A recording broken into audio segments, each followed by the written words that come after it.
So you almost want to.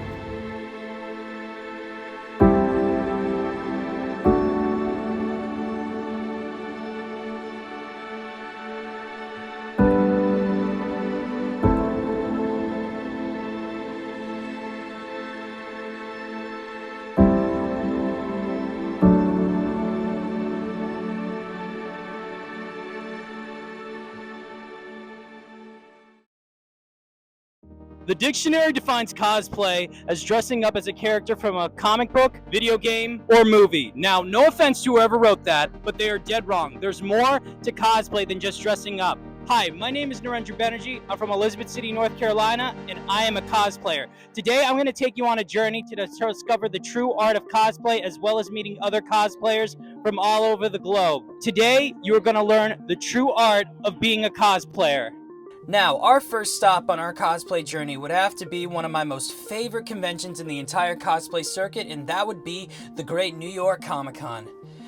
Now, people come from all over the world to visit this convention, especially cosplayers, not for the merch, not for the celebrities, but also this convention has something the others don't, and that would be the city itself. New York Comic Con is like a cosplayer's hunting ground.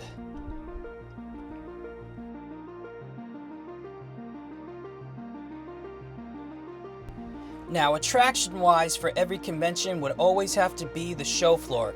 It's probably the biggest attraction for every convention, only second to the celebrity photo ops. Welcome to New York!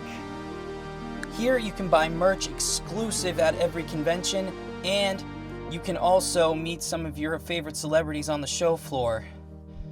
And if you want, you can also go to special company booths like Marvel, DC, Konami, and many others to know the latest shows coming out that year, as well as the latest movies as well. But, however, I do have to tell you this, if you do go on a Saturday, that's usually when the convention is the most busiest, so you might get shoved a lot, but this is New York Comic Con, so there's only one thing I have to say to that. Welcome to New York. Overall, I have to say the show floor is probably the biggest attraction to every convention.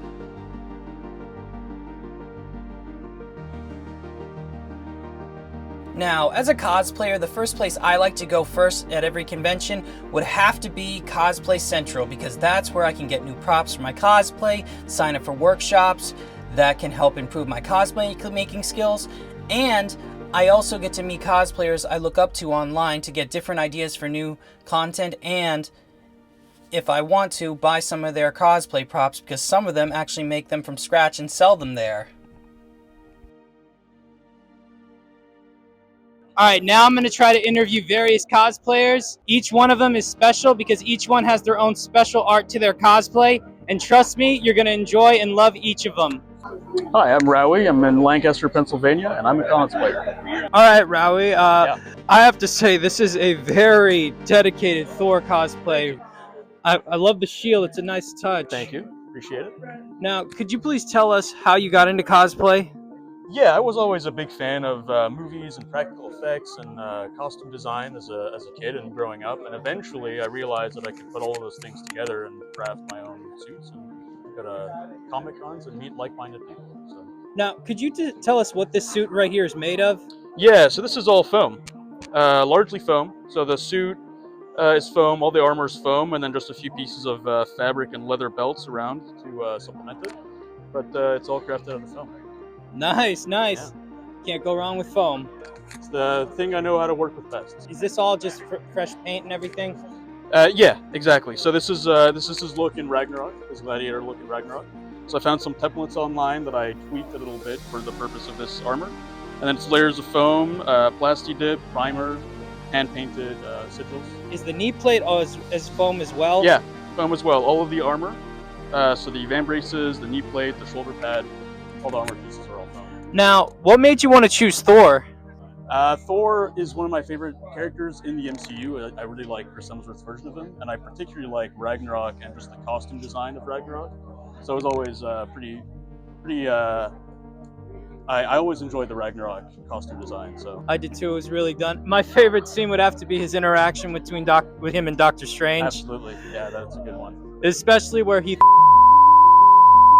Yeah. Oh, spoiler alert. Agreed. What advice would you have for future cosplayers trying to get into cosplay?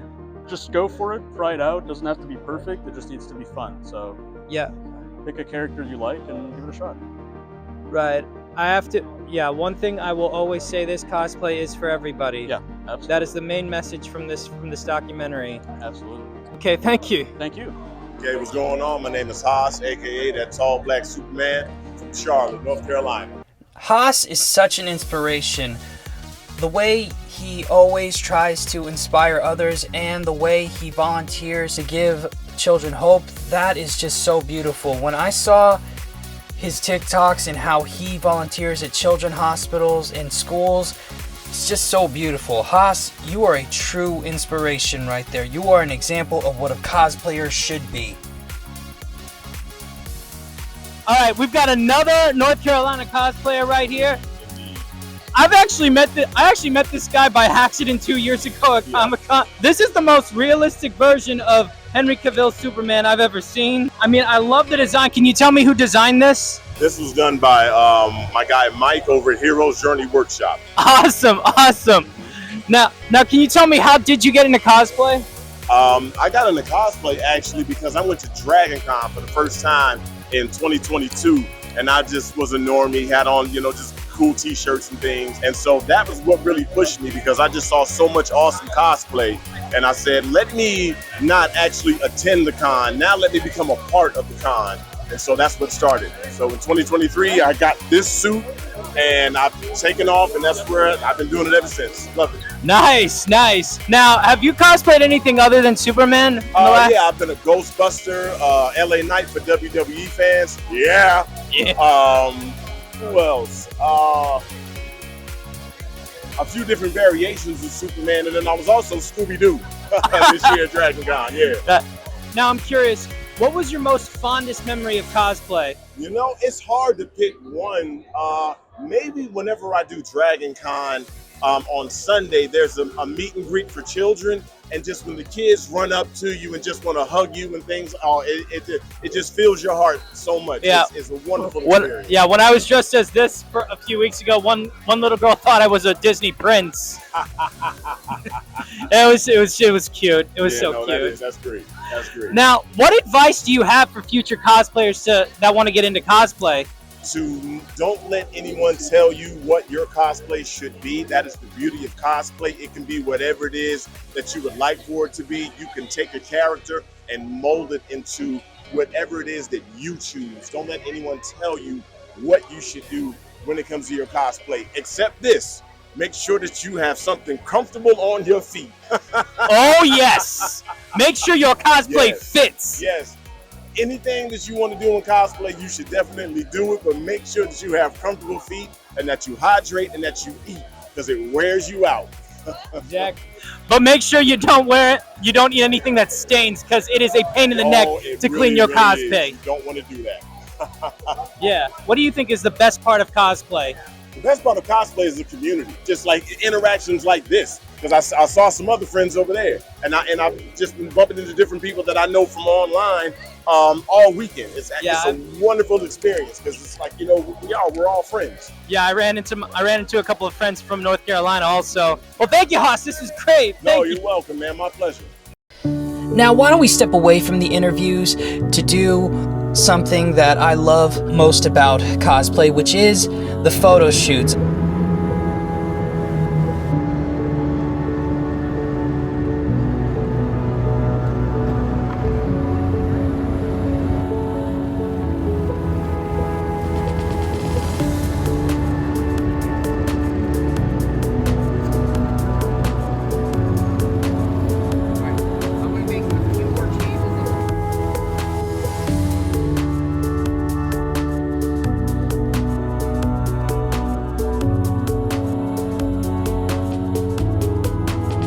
Our second photographer we got this weekend is a man named Tyler. Now, Tyler worked with me a year ago with my Captain America shoot. This year, he's also working with me with my Doctor Strange cosplay. Now, Tyler, he is a cosplayer as well. He's from Arizona. He travels across the country all the time, taking photos for fellow cosplayers. Now, even if you're not in the same convention he's at, he will fly out if you pay for it. If you put in the money to fly him out, he will take your photos. That's the type of cosplayer he is. He's willing to work with you if you ask. And I gotta say, that is such dedication right there. Tyler is not only a badass photographer, but he's also a badass cosplayer. Hello there, my name is Tyler from Hidden Bay Productions. I'm from Tucson, Arizona, and I'm a cosplayer. Well, okay, I met Tyler last year at New York Comic Con when I was meeting up with one of my cosplay friends, and he actually gave me 2 free photos. Yeah, I remember that. And then he took those photos and turned them into new high-res photos, correct? That's right. Yeah. So tell me, how did you get into cosplay? So for myself, I started doing cosplay back in 2007. My very first convention was over in doing a Star Trek convention, and I really started going to conventions from there. Everything from anime conventions, comic book conventions, Western conventions, all that kind of stuff. And what really brought me together with cosplay itself is just being able to be a geek and not really having to worry about judgment from other people, because a lot of other normal people don't understand what cosplayers do. So being able to have that outlet was a true happiness for me in every place. The way I see it, the people who bash us aren't brave enough to do what we do. Cosplay is for everyone. That is the main message that everyone should know. Correct. Anyone of any size, any shape, any color, you can go ahead and cosplay whatever it is. It's costume fun. You want to make sure that you're having a good time with anybody. So tell me, out of all the cosplays you've done, which one's your favorite? I have a multi-layered answer for that. So more recently, I've been doing Tom Bombadil from Lord of the Rings, and it was a wonderful collaboration with me and Scott Tinkler Designs. It was a fantastic work to do that. But I also love being able to do Alphonse Elric, which was a whole armor build, but that one also requires a handler, so I need someone to help me with that. And just a favorite, comfort cosplay is Woody from Toy Story. Oh, I don't think I've seen that one from you yet. Now, how did you implement photography into cosplay? Honestly, I started going to conventions as a cosplayer because I enjoyed what other people did. I thought they were fantastic. So I'm like, I'm just going to start bringing my camera to take pictures. Eventually, I started getting better at my photography, where someone asked one day, hey, do you go ahead and do photo shoots? Wait, you want to pay me to take your photo? Okay. And I really like getting into filmmaking as well. So photography goes hand in hand with filmmaking. Yeah, I'm actually a cosplayer and a filmmaker as well. Yeah, that's what I love about cosplay. You can implement filmmaking into cosplaying. Just like this documentary. Exactly. Now tell me, what is your most fondest Comic-Con memory? Honestly, I've been doing so many different conventions. I've done probably over 100 at this point. The thing that really brings me back, and what is my fond memory of each con, is the welcoming community I get from everybody who's able to sit back, enjoy the work that I do, have open arms and greeting me to wherever I go. Because I've been going to just 11 conventions this year alone in different cities. So I get to meet people from all around the world, and the welcoming community I get from every Comic-Con, that's what endears me. Preach. We're a community. The cosplayers everywhere, no matter where you're from, we're a community. Now, tell me, do you have any advice for future cosplayers? Make sure that you are having fun during all the work that you do. Cosplay is costume play. Make sure that anybody who's trying to be a hater on you, don't worry about them. All they're going to do is try to bring you down. That just means that they're jealous because they can't do what you do. So make sure that every time that you're able to go out there, have fun, get connected, go ahead and have fun shenanigans, and that's the best thing to do. Okay, thank you, Tyler. That was great. Now, why don't we take a break from the interviews to walk down to the celebrity meet and greet area to get some photos with some of our favorite celebrities and possibly get some autographs as well. In my personal opinion, photos are more important than autographs because a photo immortalizes you with that celebrity for the rest of your life. And after that. I am Ashley. I'm from Boston, Massachusetts, and I am a cosplayer. Ashley and I have actually met on Instagram, and I actually didn't recognize her at first. We actually met by accident today. Yep. A Yes. lovely accident though. Your Cusco cosplay is something I'm really interested in. Like, how did the process in that actually happen? I was randomly online looking up like cosplays that you don't really see often, and I came across Cusco, and Cusco's just like one of the best, Emperor's New Groove, one of the best movies of all time. Absolutely. So I started cosplaying Cusco, and I just screamed "Boom Baby" for 8 hours, and it's a great time. Awesome. Baby, you know what I'm saying? Yeah. Good time. So how did you get into cosplay? I technically got into cosplay back in like 2009, but I was very timid and I was very insecure back then. So was I. Jack Sparrow's busy right now, but I met my friend Alex, and he's really helped me get more confidence with cosplay and whatnot, and I've been more comfortable doing cosplay. So for like doing this like actually like way more, probably 2 years now. So, my friend Astrid did the same for me. We all have that one person that inspires us to break our insecurities. Yeah. Now, tell me about this cosplay right now. I haven't seen this one yet. Like, this is Yelena from Thunderbolts, played by Florence Pugh. Shout out Florence! Just kidding. Just know me. I love you though. I love you, girl. And Thunderbolts is a great movie. It talks about honestly mental illness. It talks about a lot of different things, and it's really if you haven't seen it, you need to watch it. Really good. Right. So tell us about the art of your cosplay. Like, what's the making process? A lot of researching. I don't make my own stuff, but just like looking up good quality things that come with all like the pieces, making sure it's accurate to the film. The wig, making sure it's not itching my head all day, making sure it's good quality. Preach.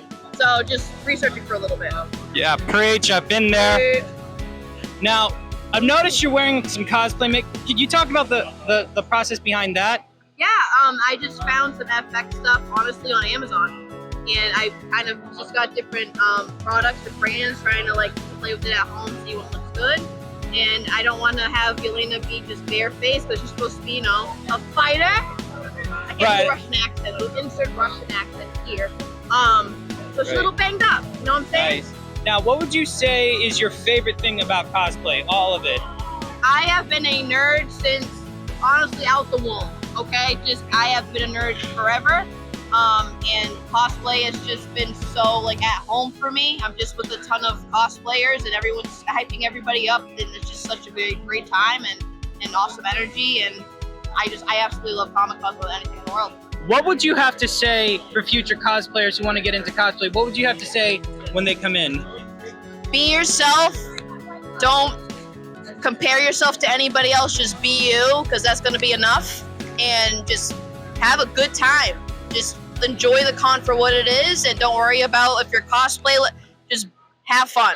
Have fun. I like that, because not every cosplayer is the same. Everyone has their own special mark in it.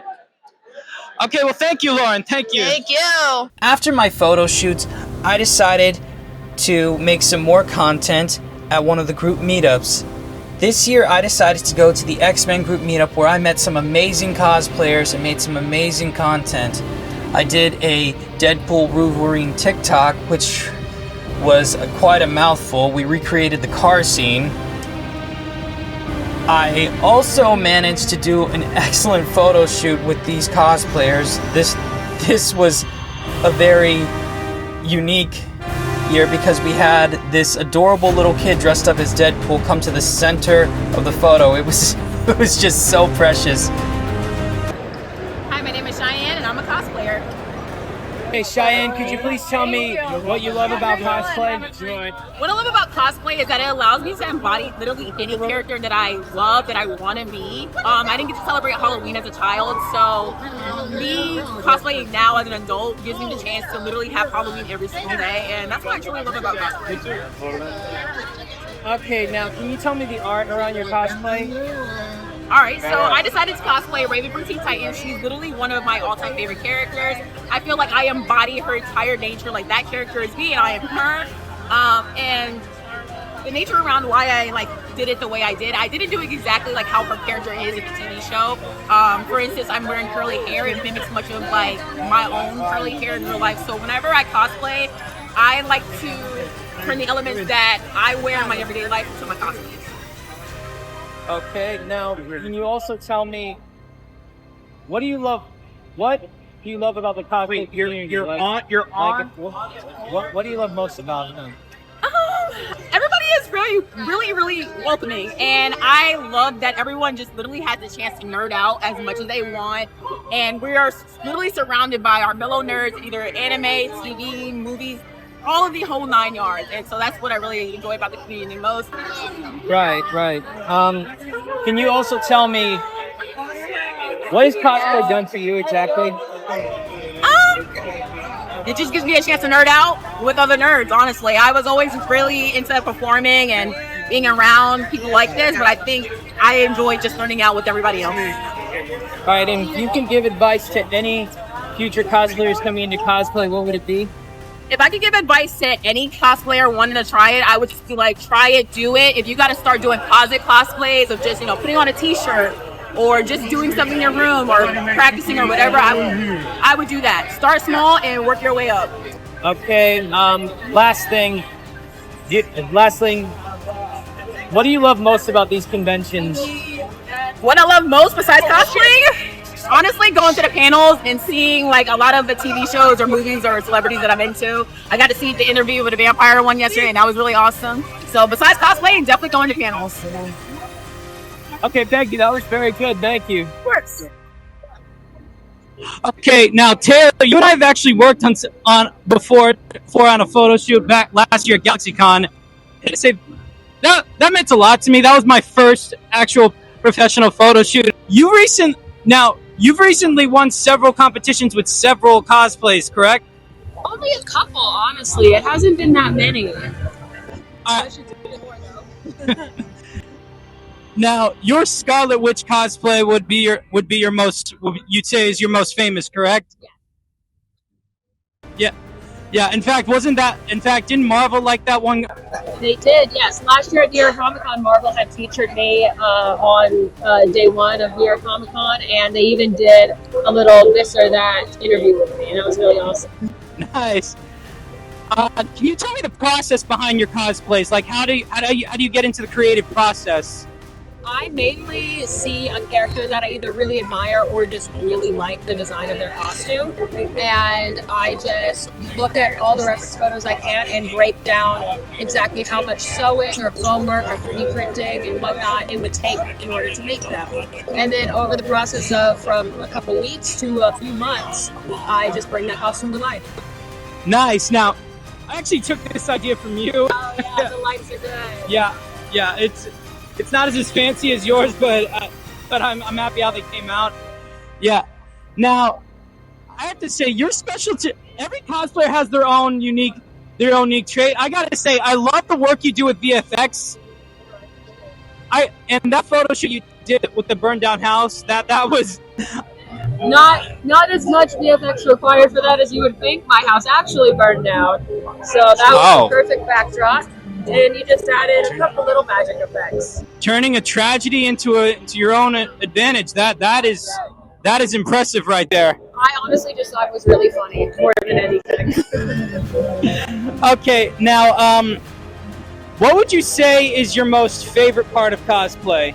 All the people that I get to meet and seeing other people's cosplays as well. The creative spins that they put on these popular characters, and yeah, just dressing up and hanging out with people is the best part. Now, here's the big question.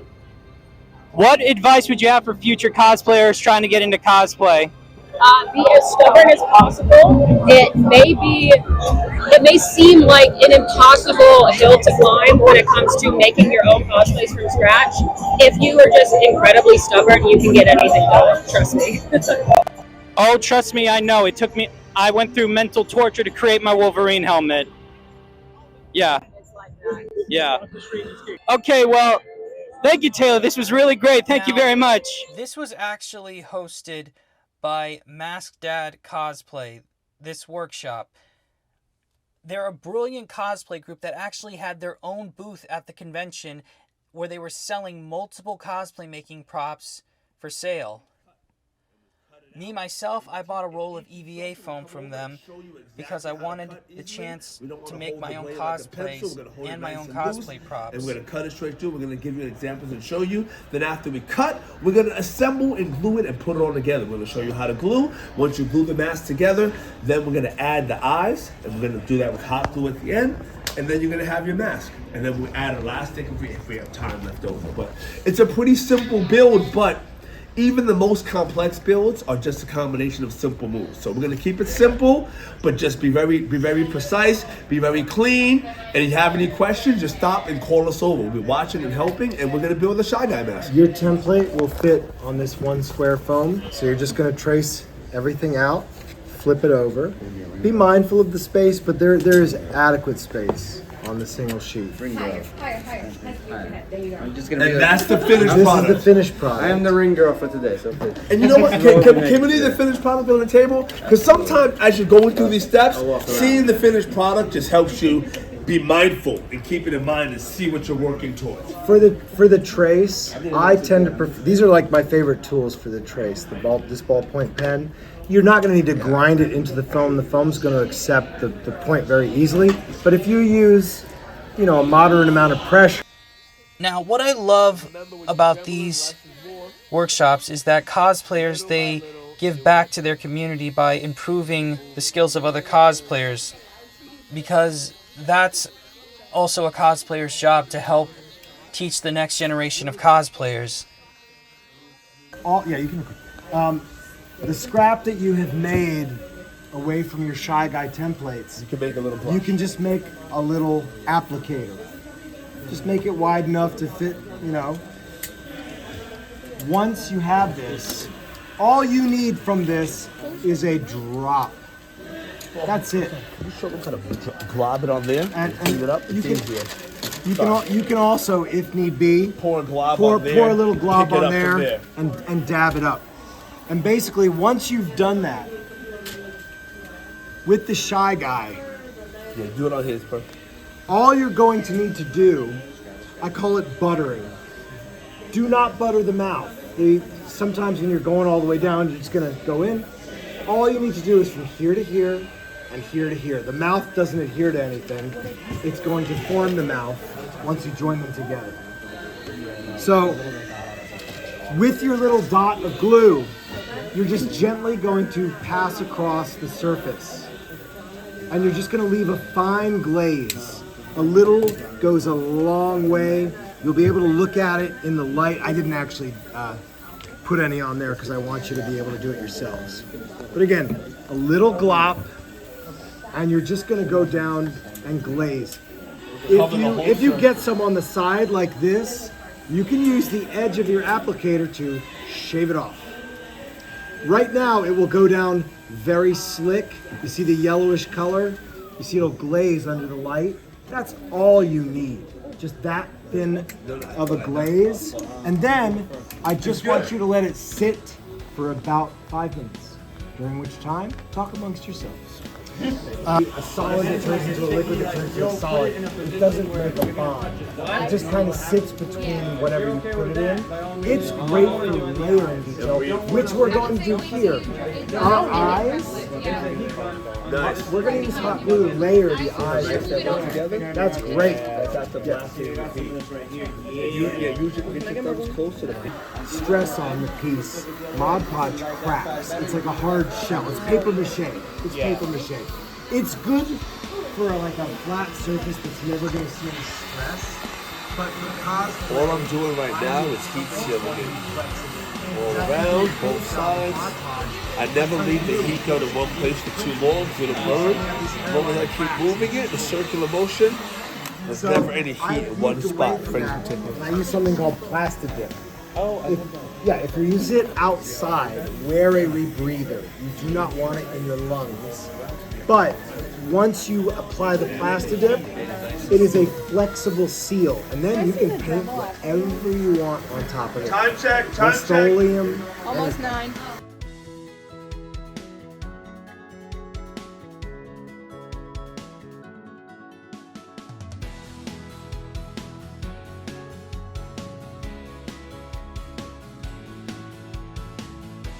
You guys got any advice for cosplayers? Any advice for cosplayers? Yeah. Whew. Timing. Make sure to get your timing in. Hydrate. You know, and you know what? Forget all that. Be nice. Be nice. Be nice. What about you? You got any advice for cosplayers? Only build what you're passionate about, because it takes a lot of time and effort that you're going to put into this hobby. And why stay up to 3 o'clock in the morning to build something if you don't really love it? Build what you love, and it won't feel like work. It'll be easy, and just have fun.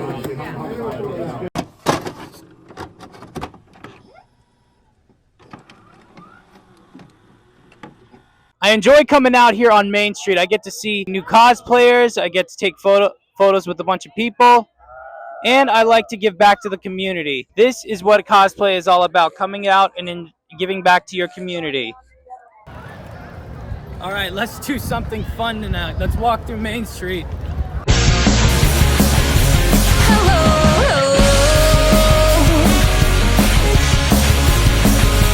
Do you remember? Hello, hello. Is that one girl who you used to know? These days don't hurt like they used to. The crowd doesn't shake like it used to. The reason I like Main Street the most is because growing up, this was the spot at Halloween when we went trick-or-treating. This is actually the birth of my cosplay journey. This area right here. The reason I say Halloween is probably every cosplayer's favorite holiday is because it's sort of our origin story. A lot of us, we made our cosplays from scratch, and some of us started doing that early on in life for Halloween and other costume events. It's sort of the birth of our cosplay journey. And I love coming out to Main Street because this was sort of my origin story as a cosplayer. I loved coming out here, dressing up, going out, interacting with the community, and during the month of October is probably my favorite time for a cosplayer, because cosplayers, we take this challenge called Costober, where for 31 straight days we post different photos of us in cosplay. It's just so much fun. And we have multiple events out here in the community, like trunk or treats, Halloween prop making, and my personal favorite, the costume contest. Last year I was lucky enough to win that contest thanks to my Doctor Strange cosplay. Overall, Halloween is the perfect holiday for a cosplayer because we get to see the next generation of cosplayers. But did you ever see yourself here?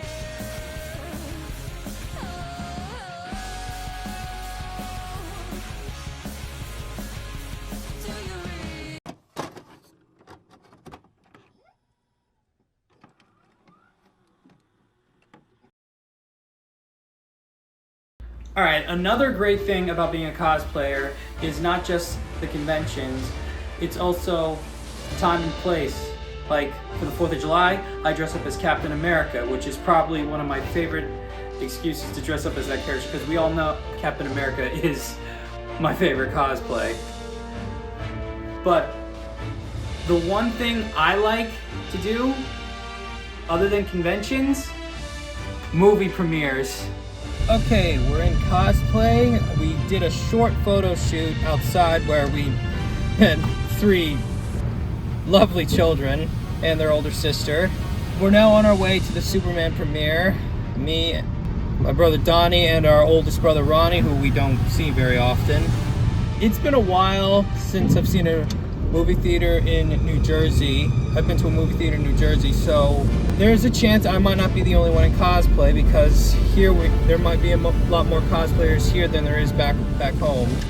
This is a new experience for me because I've actually never seen a film in cosplay with a cosplay that had a cape with it, so we're gonna see how this feels in the theater.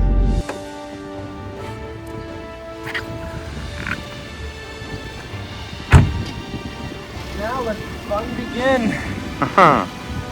we showed up a bit early so that way we could get in some photos of the posters and sometimes with the staff because sometimes they like to be part of the TikToks.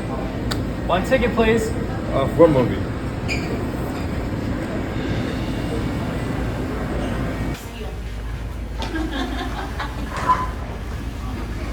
Look, it's Superman. Did you see it?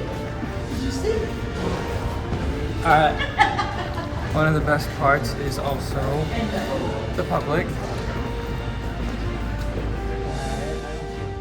Okay, we just got back from the theater, and I've got to say, James Gunn has really redeemed Superman and the DC Universe. A very talented director. And as cosplayers, one of the best parts about going to movies is movie collectibles. Because I've always said, collecting is also a part of cosplaying.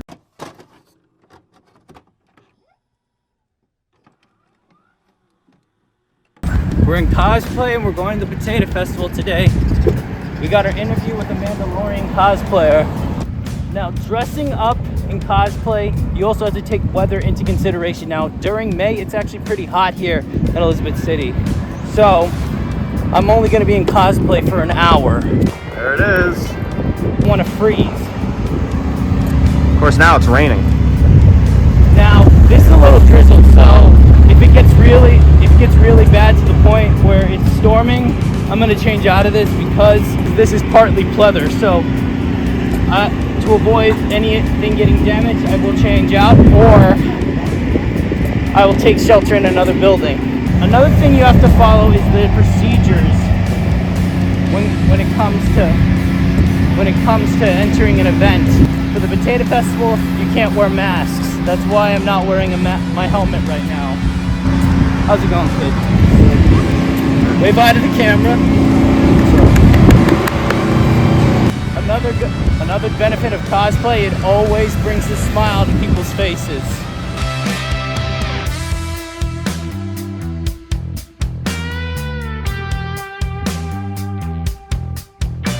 Like I said before, normally I'd be wearing the helmet, but in this weather and the security checks, I decided not to wear it. Now, I'm told there are going to be other cosplayers here. If there are, well, let's see what they're all about. Hi, I portray Neil Recto, the Mandalorian. In real life, my name is Andrew Nelson Redondo, and I'm a cosplayer.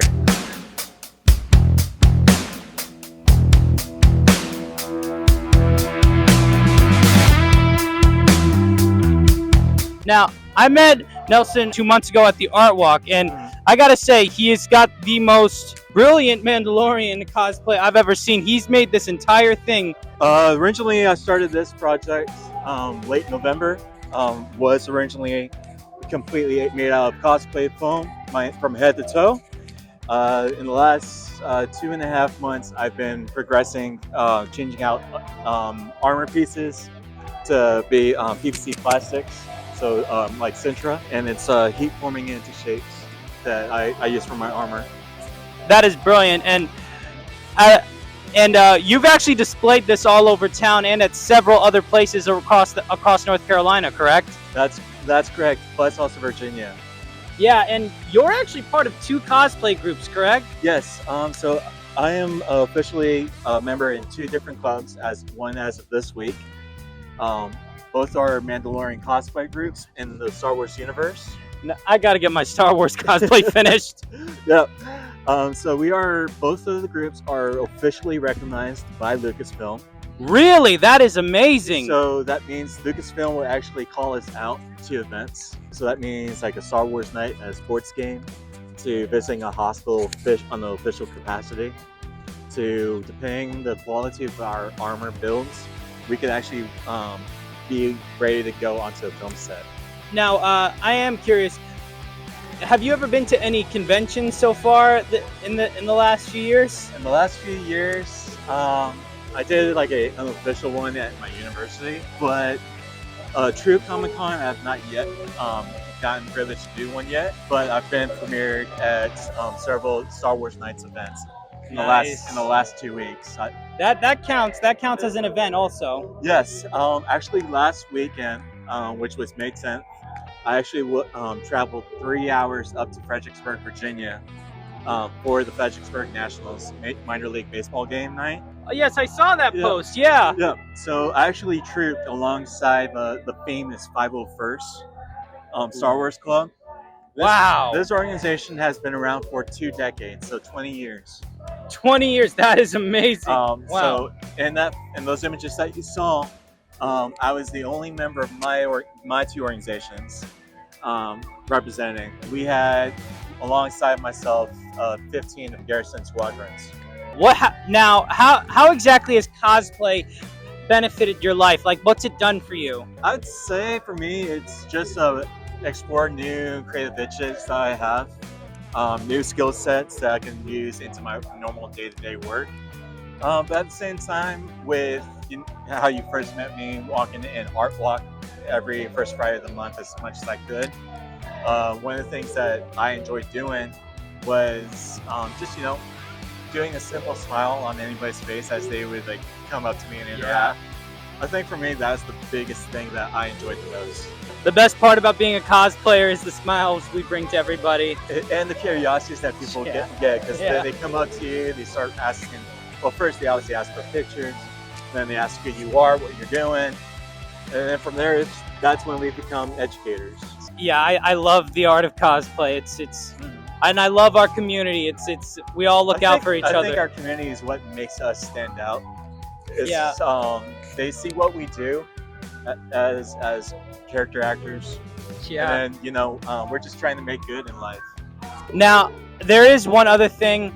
We've talked about the benefits of cosplay. I also want to ask you, are there any hardships in this? If you don't want to answer this, this is totally fine. Are there any hardships you face as a cosplayer? I haven't yet experienced too much negativity towards myself. Sometimes when I do lives on my TikTok channel, sometimes you'll get those few comments that are like, "Oh, look, the geeks came out to play," or it's kind of like it's like very split second, sporadic. They just pop in, and they leave before you can even react. Yeah. And so it's sometimes it's a little weird, but most of the time, thankfully, my reactions have been positive. I haven't really dealt in any negativity. Yeah. Yet, at least. Well, the best thing I say about that is the haters, they have no idea. They don't know what it means to be a true cosplayer. So only a true cosplayer knows that cosplay is for everybody. Yes, and it should not be discriminated against what body shape you are. Exactly. That is definitely why I like being a Mandalorian cosplayer, is because that's very much in our creed, as much as it is, as much as it is in the films or the TV series, whether live action or animated. Our 2 organizations, amongst others, we follow that creed and the laws that the characters are defined within the universe. That's how we live ourselves. I gotta say, when I see your posts online, it brightens my day, man. Your posts really do brighten my day. My favorite one so far would have to be the one of you at that theater in, where was it, Edinburgh? Yeah, in the movie theater. Yeah, during the Star Wars 3 anniversary. Episode 3 anniversary, Yeah, your honest opinion. What was your honest take on Hayden Christensen's return to Star Wars? Honestly, I am very much a fan of his. I hated what they did to him in the very beginning. I think that's the negativity of the fan base. Where you get certain fans who, everybody's got their way into the for example, the Star Wars universe, where they're a fan of in one way or another. Sometimes they cause a negativity in such a manifold. Like, say, for example, the Acolyte TV show. Exactly. That is probably one of the premier examples of how bad negativity influences the arts of the craft. And the bad lights. And the crazy thing is they came out with a report saying that was the 2nd most watched show on Disney Plus. They were actually on AIM to do a 2nd season, but because of this type of negativity, they lost the ability to do so. Yeah. That's one thing I really don't like is the negativity, how it affects the demographic of the art and everything. It's really, it's really sad because the Acolyte was actually a really good show. It was. But I hate fan toxicity that destroys it. Especially when they attack each other for no reason. Exactly. It's like we all either love just the original trilogy, or we love just the prequels, or we love a combination of the two, or we watch all of it just because it is Star Wars and we just love every little thing we can get our hands on. Yeah. And now there is one other thing. Now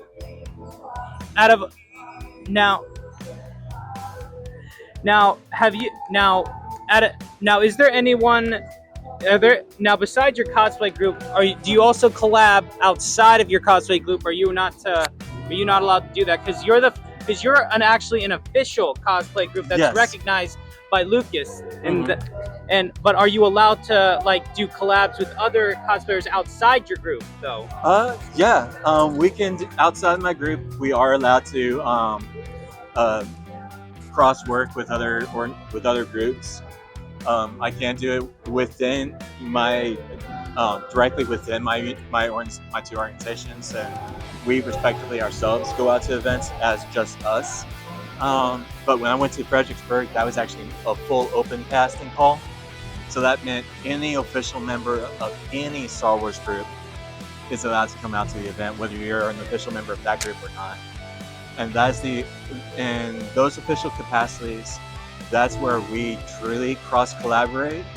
Other times it's just like, us right now, we're just collaborating and just having fun making this project. Yeah. But yeah, that's kind of what we do. We're all about just having fun. Yeah, and all right, this is actually the most important question actually. What would be, because we all know cosplay brings us both happiness, but out of all the happiest memories you've had, what's the most happiest memory you would say in your cosplay journey? In my cosplay journey, I think for me, it's just giving something different to my local community. That was why I started cosplay in its true sense for me. Leading up to this past New Year's, I made a resolution that I wanted to do something good for myself and those around me. Yeah, and me too. I was like, what would be the funnest way to make a positive change in life? And I was like, well, I'm into this. Yeah. And I'm already part of the community and my role as what I do professionally. And I was like, life has been rough in the last couple of years. It has, If I can go out in life and just make a simple smile happen, brighten somebody's day and surprise them as I walk downtown, that's what makes everything worth it for me. And that's why I keep doing Art Walk when I'm not doing the official events. Same. I feel the same way. Last Art Walk, I was Superman. I walked all through the Art Walk for about 2 hours. Everyone, the children, they loved it. It brought smiles to my face,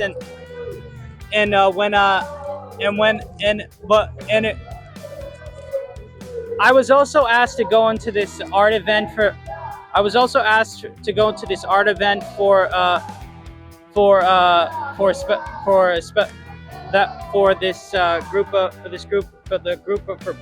for blind and special needs people. Okay. They asked me to come in to say hi to everyone, and I didn't plan. It wasn't planned. It just was a spur of the moment. Yeah. And I just felt like if I can brighten their day, I'll do that. Those people I met that day, they were the strongest people I ever met. And to see them smile, it brought so much joy to me. I definitely also had a similar experience. My first official event was the Coast Guard Marathon. Oh yeah. And I actually had a gentleman who was disabled in a wheelchair bound, where he couldn't really move as much. And just being able to really spend time with him. We spent like 5-10 minutes just with him alone. Just brightening his day, interacting with him, just being in character, playing around. And his caretaker said that was the best moment he had in a long time. And I think for that, it's those little moments that it didn't matter whether we ever got paid or not. It's those moments that pay us. Yeah, I agree. And thank you for agreeing to be a part of this documentary. My pleasure. It's fun to do so. If you want to see Nelson, you can catch him at Art Walks in Elizabeth City, or you can catch him with could you say your group's name again? We are the Warriors of Mandalore, followed by the Rogues of Mandalore. You've heard it here, folks. I did also forget to say that I'm also the global media officer for the Warriors of Mandalore.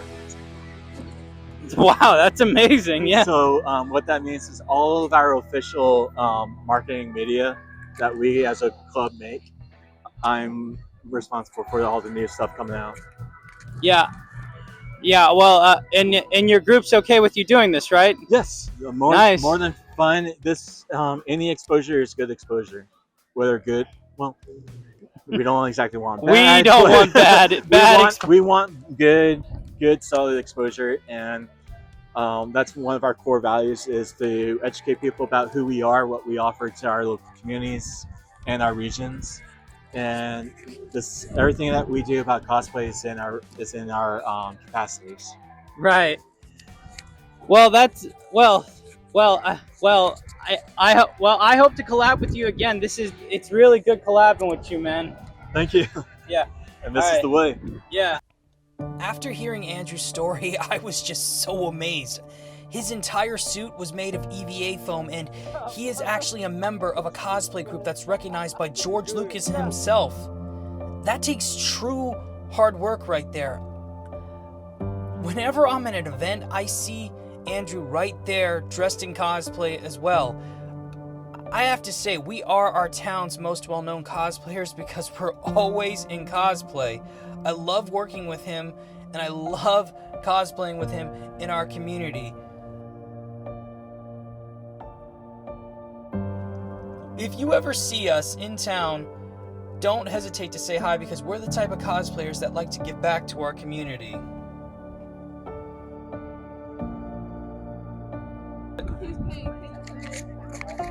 Sure. Sure, yeah. You don't mind if I talk? Oh, do you want? Is it on your phone or mine?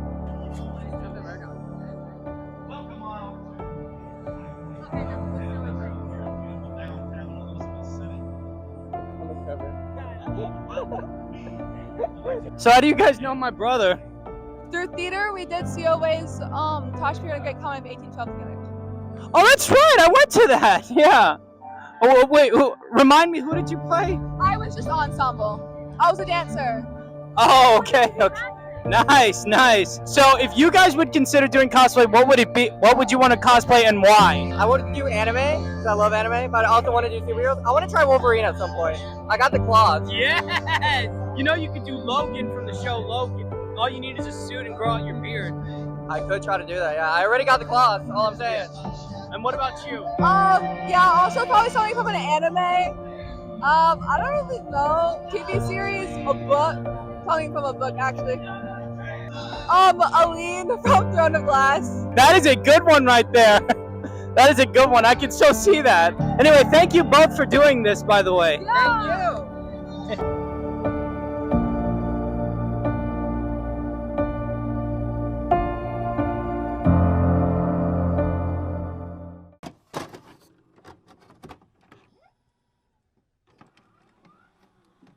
Okay, right now we're about to go inside to Superstar Anime. Now this is a much smaller con than what I'm used to, but it's just as exciting. There are vendors, cosplay contests, and I get to meet some of my favorite voice actors and Power Ranger actors from some of my favorite shows growing up.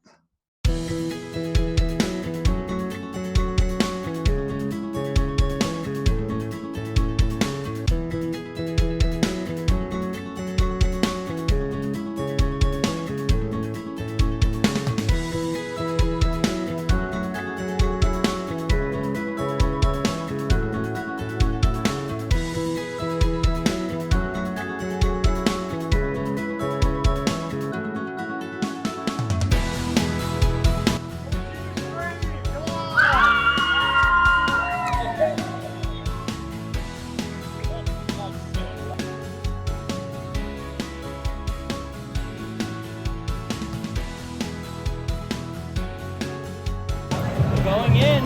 Yeah.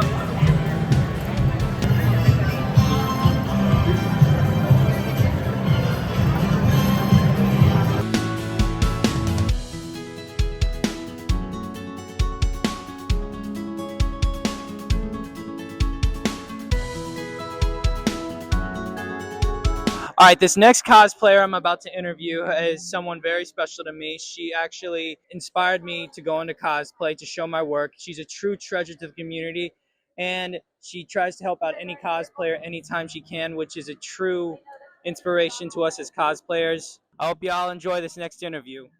Hi everyone, my name is Astra Boyd Cosplay. I go by Astra. I'm from Virginia and I am a cosplayer. Meeting Astra really changed my life because she's actually the one who convinced me to go into cosplay. Before I met her, I was a very shy person and I didn't have the courage to get in front of a camera. But she's the one who told me, never be afraid to show your art. If you love cosplay, then show it. Okay, I actually had the pleasure of meeting Astra last year at Tidewater. She's actually the main reason I came into cosplay. We've actually kept in touch throughout the whole year. Yeah. And you're currently on tour, correct? I am. I kind of like jokingly called it a tour, mostly because I love Taylor Swift. And at the time that I had it all started, it was like the Eras tour. And so I made the joke. I was like, guys, I have my own tours and this is so cool. It's not that serious. But yes, I am. I have like 6 back-to-back shows right now currently that I'm in. And I think I'm going to be wrong. I'm guesstimating. But I think in total for the year, I had like over 20. So, yeah. Wow, that is a lot. That is a lot of conventions in 1 year. A lot of guesting, a lot of judging, a lot of working. Okay, so why don't you tell us about your cosplay journey? Like, how did it start? Yeah, so it actually started on accident. I was a theater kid in high school, and when I graduated, I went to a community college first, and we didn't have any theater programs. But at my high school, we had what's called a thespian day, which is really hard to enunciate with fangs in the mouth. But on the day, the theater kids, we were allowed to dress up as anything that we wanted from any piece of media, like movies, shows, books, whatever. And for my senior year, we had a big senior class, and they were like, we want to do something big from like Marvel. Why don't we all dress up? And I was like kind of the last one to know, and so everyone already had their character. And they're like, well, you're the makeup kid, do Gamora. And I was like, sick. So my first costume was Gamora, and I had the costume and everything already. And then I thought that like Comic-Con was always like New York and San Diego. And I didn't know that it was like everywhere, all the time. And my mom found an ad on Facebook for like a show in my hometown. And so that was how I ended up getting started. And I've been obsessed ever since. So your mom's the reason you got is indirectly the reason this all happened. It is my mom's fault. Okay, can we get an image on her real quick? It is my mom's fault. They've been with me to every single, my mom and dad both. They've been with me to every single show ever since I started like just going to Comic-Con. And then I started making stuff, I started competing. They went with me to every show. They were there for every competition. Then I started guesting, and they were like, you probably don't like want us there anymore. And I was like, no, this is the whole point. Like, this is the tradition. So I've kidnapped them on tour, and they regrettably, they probably hate me. But why don't you? So did they ever cosplay with you? They did a couple times. So I got them to do a Game of Thrones group with me. Oh, that is awesome. And then I also, so my dad and I built Professor X. Like we built like Cerebro, and then I was Jean Grey. So we did a couple things. He did Doc Ock, I did Carnage MJ. Like, so we've done a few things, but okay. Yeah. All right. Now, I always ask this for every cosplayer. Are there any struggles you go through as a cosplayer each day?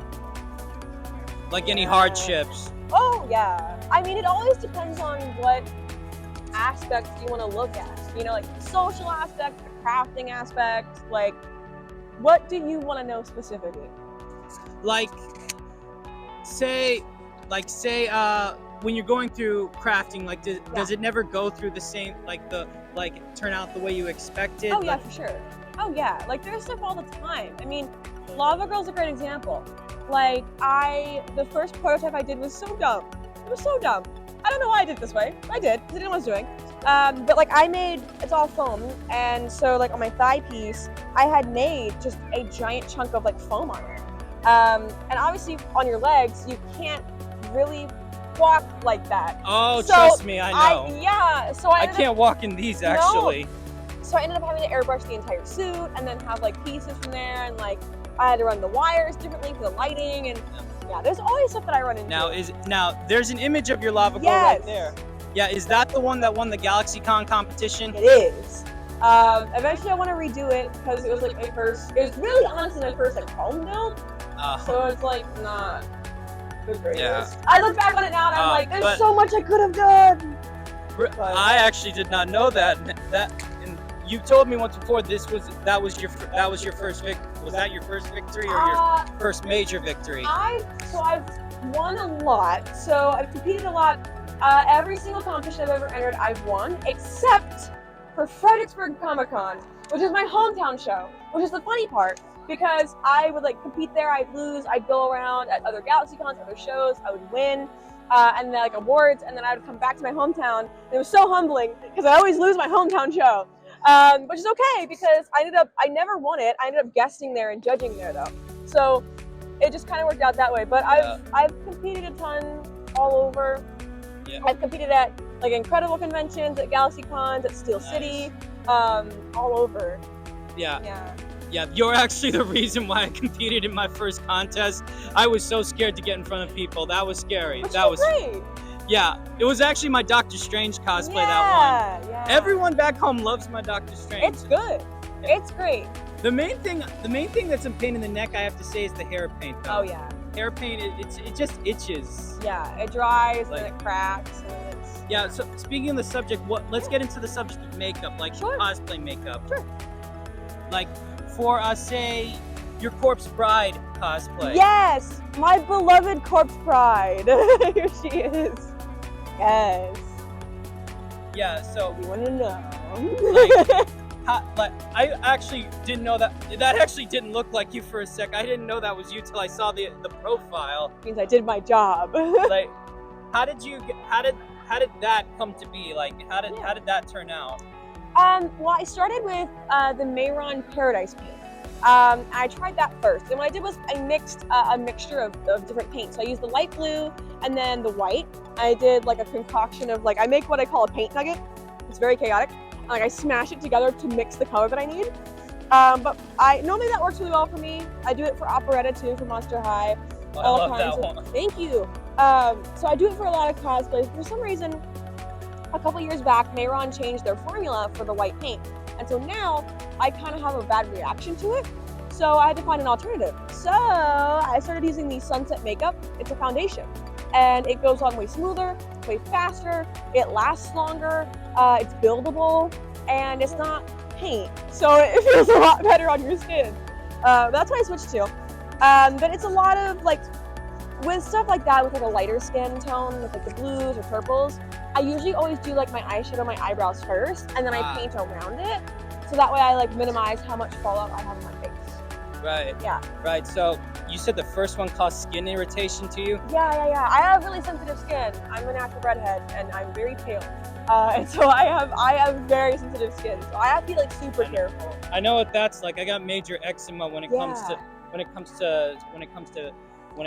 paint and face paint and makeup. So I actually, whenever I need that, I actually go to my theater friends for that because they know that a lot better than I do. I mean, my brother can even attest to that because he cosplays as Joker a lot. Yeah. Always go to your theater kids. They will help you. They know best. Yeah, a lot of them actually look up to you. They think you're the best. Me? Yeah. I don't know what I did, but That's thanks guys. I'm glad. If I can be of service, I'm happy to. Well, you are. In my personal opinion, you are my favorite cosplayer because you inspired me to go into cosplay. Oh, I'm gonna cry. This is a new cosplay I'm working on. Yeah. You know that Christmas Batman suit that came out a couple years ago. I want to try to use that. I want to try to have that ready for North Carolina Comic Con because that's usually in December. So Nice. I've always wanted a holiday cosplay, but I never I never had the time to finish it. I'm actually talking to my seamster right now. We're actually getting my measurements. And now that prom season's over, we can finally He has time. We can finally have time. Heck I even drew up a design for it. That's gonna be awesome. I'm excited to see it. Now, out of all the cosplays you've done, which one would you say is your favorite? Okay, I have favorites for different reasons. So I have like a favorite because I feel like it's some of my best work, and then I have a favorite because it's the most comfortable and I'm biased, and it's a comfort thing. I'll give you both. So my favorite that I've ever made that I'm like really proud of is Lucy Gray. That's the one I actually you had when I met you. Yeah, so this is over 100 hours of work. Everything is done top to bottom by hand. The corset was 60 hours. It's all hand drawn and hand painted. Rachel Zegler actually sent me pictures so I could make it. Wow! And then she was like, "You have to show me when it's done." And I was like, "Oh my I was like, "That God. has to be good." So, but she did see it. She did share it, and she commented on it, and that's like my biggest brag of all time. And then like my biased favorite that's comfortable is Jennifer. This is Jennifer's body. This is Megan Fox. Big fan of her. Love her very much. So okay, cool. Those are my two favorites that I always tell people. Okay, mine personally is Charlie Morningstar, the one you have right on.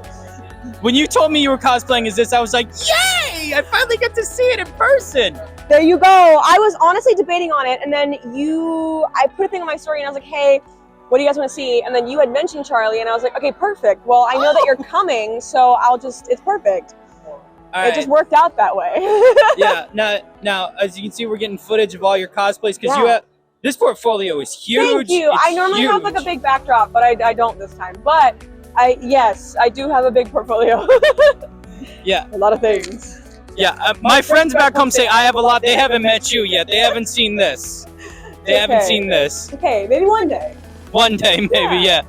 So, all right. Now this is something I always ask, which I know cosplayers have a tough time answering, but in the community, I know we deal with haters every now and then. So, what would your advice to cosplayers be to deal with people who try to bring you down about that? Ooh, really hard because I got into this really young. I started when I was 18. I started guesting when I think I was like maybe 20 or 21. And so I was like basically growing up on the internet. Like people were basically watching me grow up. And what you'll learn is that people don't really have a lot of grace for you. And they should. So I chose to give it to myself. I was like, okay, well, I'm in my early 20s. I don't have all the answers. I don't know everything, and that's okay. And most of the time, people who are gonna hate on you are people who can't do what you're doing themselves. So I just kind of like put my money where my mouth is, and I usually just ignore them, and then I just prove them wrong with what I do. I just show them that they're stupid. So that's my best advice.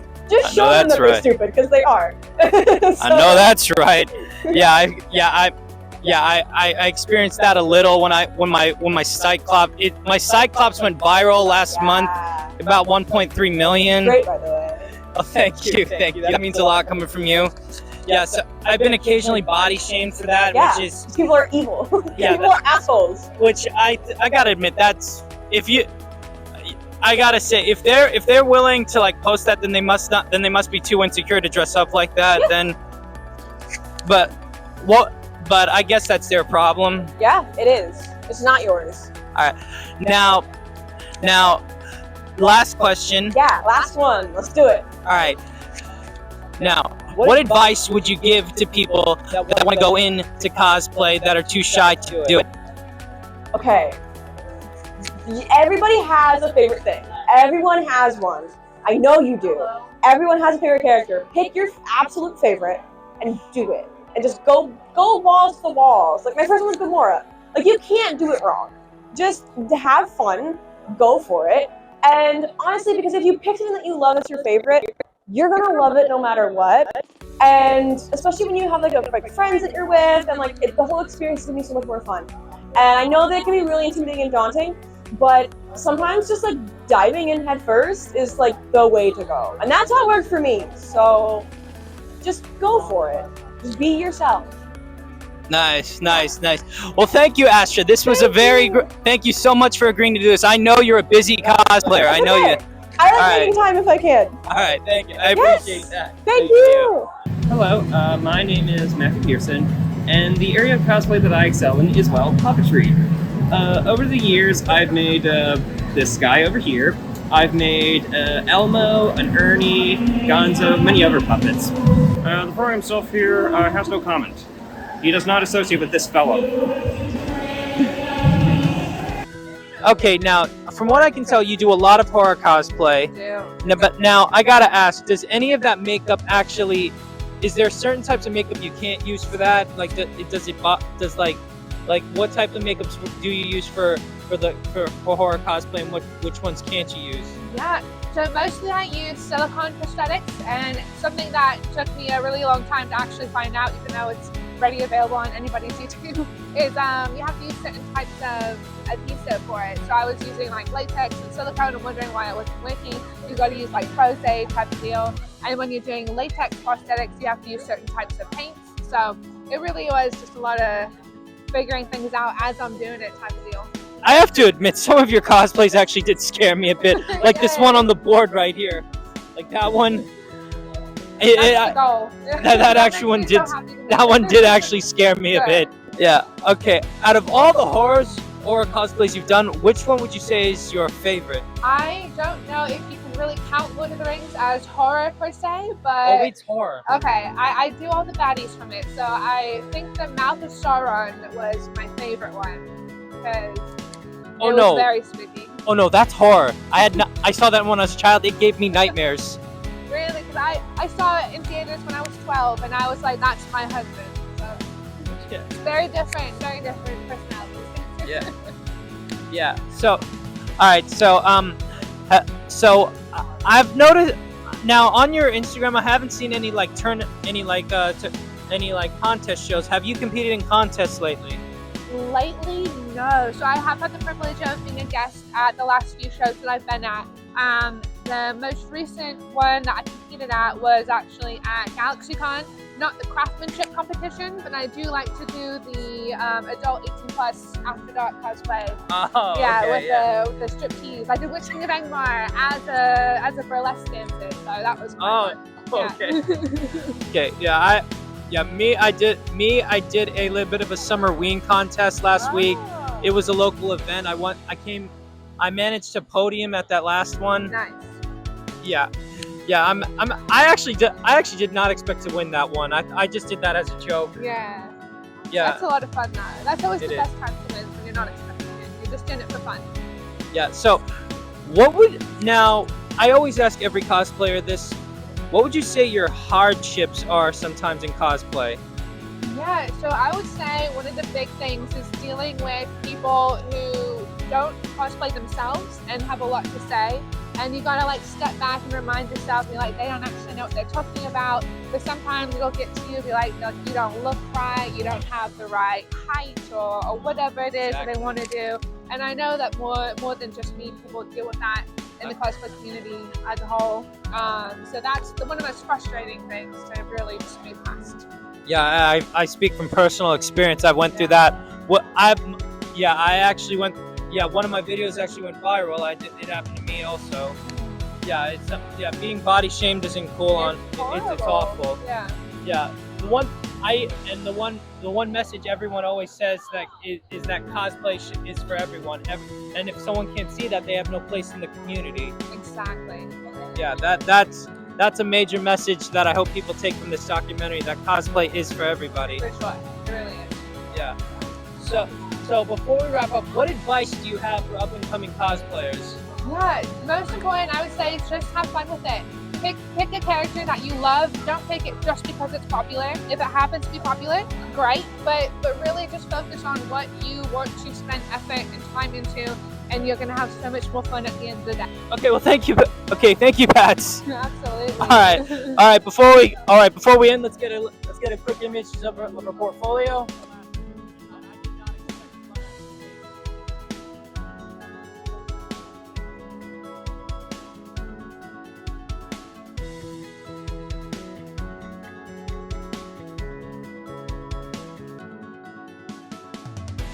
I am Lord Zed from the moon. I am a cosplayer. Okay, I am here with one of the best Lord Zed cosplays I have ever seen. Cosplay? Are you kidding me? I am Lord Zed. Coming to take over. And I've got to say, this is epic. So, I got to ask you, can you tell me the design process for this cosplay? Yes, I tried to steal the Zero Crystal, and it bit my skin off. Like, other than that, it's literally, foam and, a costume that I was able to do the muscles on and everything. And I think it turned out really good, Superbad, if you ask me. I agree. I am a huge Power Ranger fan myself. My Green Ranger cosplay actually won a contest last week. Nice. Yeah. So I gotta ask, what's the Lord Zed staff made of? It's made of aluminum foil. It's foam. All this is aluminum foil and foam right here. And I don't know what this part is. I filmed it in some kind of glowing meteor, so I mean, you don't really want to worry about this part. Yeah, and this armor. Can you tell me what's it made of? It's aluminum tape. Amazing. What about this part right here, the tubes and everything? How did you hook this up? Very carefully. It was just, I found some aquarium tube and I put it through because that's what he has on the show. And I'm a big fan of the show. I am too. I've seen Power Rangers since it first came on the air. It's I gotta say, out of all the Lord Zed cosplays I've seen, this has gotta be the best right here. Ah, thank you. You're amazing too. I like Superman. Thank you. So, what about Lord Zed that do you love the most? What made you want to cosplay him? Because he's evil, just like me. And because, like, I really respect the voice actor. I don't look good in spandex, so, you gotta do what you gotta do. Yeah. How did you feel when they brought him back after for the last season? For Dino Fury and Cosmic Fury, I thought it was cool. I was happy to see him. I thought the original voice acting was amazing. The second voice acting was cool. And then the third one knocked it out of the park. I think Robert would have been really proud. I agree. I have to agree. You got to finish a series with the best villain. The one now, in your opinion, Lord Zed rarely had any fight scenes, but the one fight scene we actually see him with is the White Ranger. What was your rating on that? He was going easy on Tommy, right? He was going easy on him, right? Are those high guys really necessary, Tommy? I mean, come on. He was just playing with it. I understand that, I noticed on your business card you listed yourself as Lord Zed TV, correct? Yes, on TikTok. Yeah, is Lord Zed your only cosplay? For now. I mean, we do a lot of different characters on there and such, but Lord Zed, it is all about kind of Lord Zed and where he's at the moment. So yeah, that's my main goal. Okay. So right now this is your only cosplay, correct? That I would ever go on conventions with. Yes. I can understand that. No, I don't.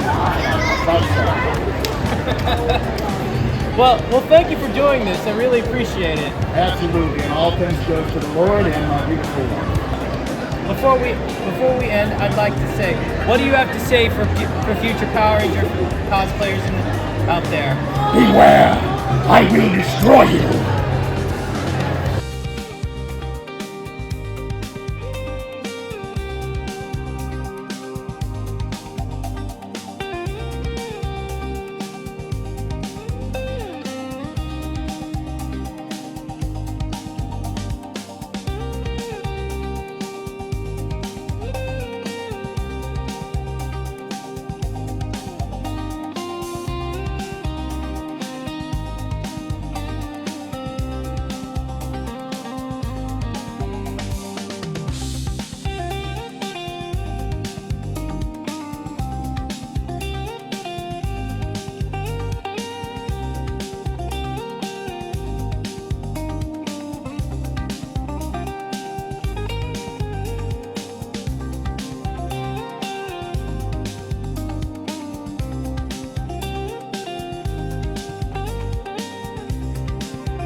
Have great photographers that add a lot of VFX and excellent and photo editing with excellent backgrounds to our portfolios. And standing next to me is one of them. Please introduce yourself for us. I'm Brian Cox, owner and photographer for BC Photography. I've been doing cosplay photography coming up on about 7 years, I think. And I offer the services with my cosplay photo booth at the local conventions where, like you said, I offer custom backgrounds, pre-made backgrounds, and digital texture images. Could you please show us some of your work if you have some of them with you? So I have some that we just shot that is not edited yet. What about this beautiful piece? But as you can see, I have some examples on the slideshow up here. But yeah, the idea is to give everybody a chance to get photos at the con, no matter what level of cosplay you are. Either if you're a beginner or you've been doing it for a while, everybody deserves a professional photo. So that's why I'm here set up at these cons. Exactly, because like everyone should know, cosplay is for everybody. Exactly, it is. Exactly. Hopefully not with this guy. Homelander. I am not. Oh. And I got this on tape. Homelander.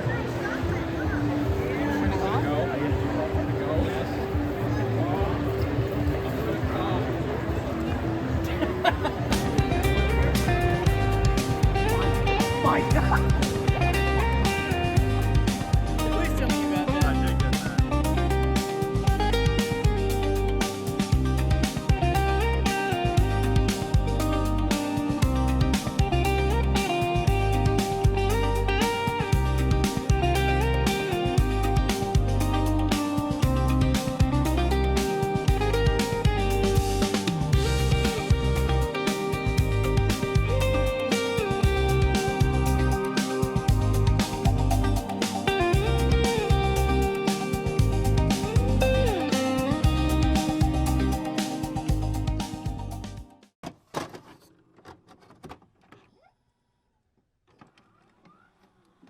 All right, Merry Christmas, everybody. It's close to the holidays here down in North Carolina. During this time of year, I just enjoy the smile that the holidays bring to the community, especially the children. That's what it's all about, especially when it comes to Superman. Superman, the main criteria is giving hope to the community, and I love giving hope to everybody, especially to children all around. And the cosplay community, I think there's one cosplayer that I really want to give my full praise to, and I think everyone in the cosplay community should give the praise to this specific cosplayer because he's a true inspiration to us as cosplayers.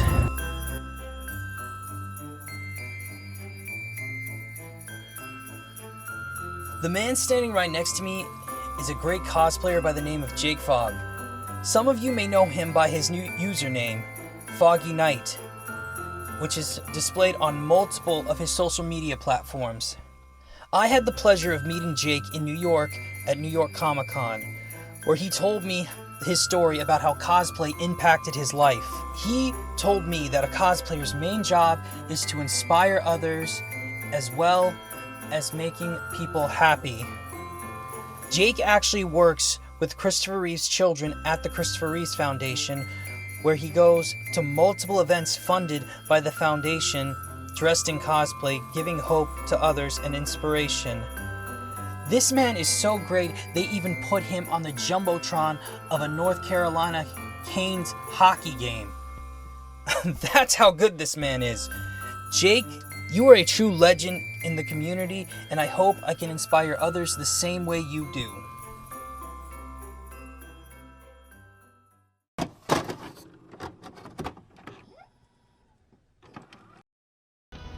As cosplayers, one of the harsh realities we face is cyberbullying. We get body shamed, slurred, some even say that we're not good looking enough to be the character we're cosplaying, but at the end of the day, I want people to remember this. These people aren't brave enough to do what we do.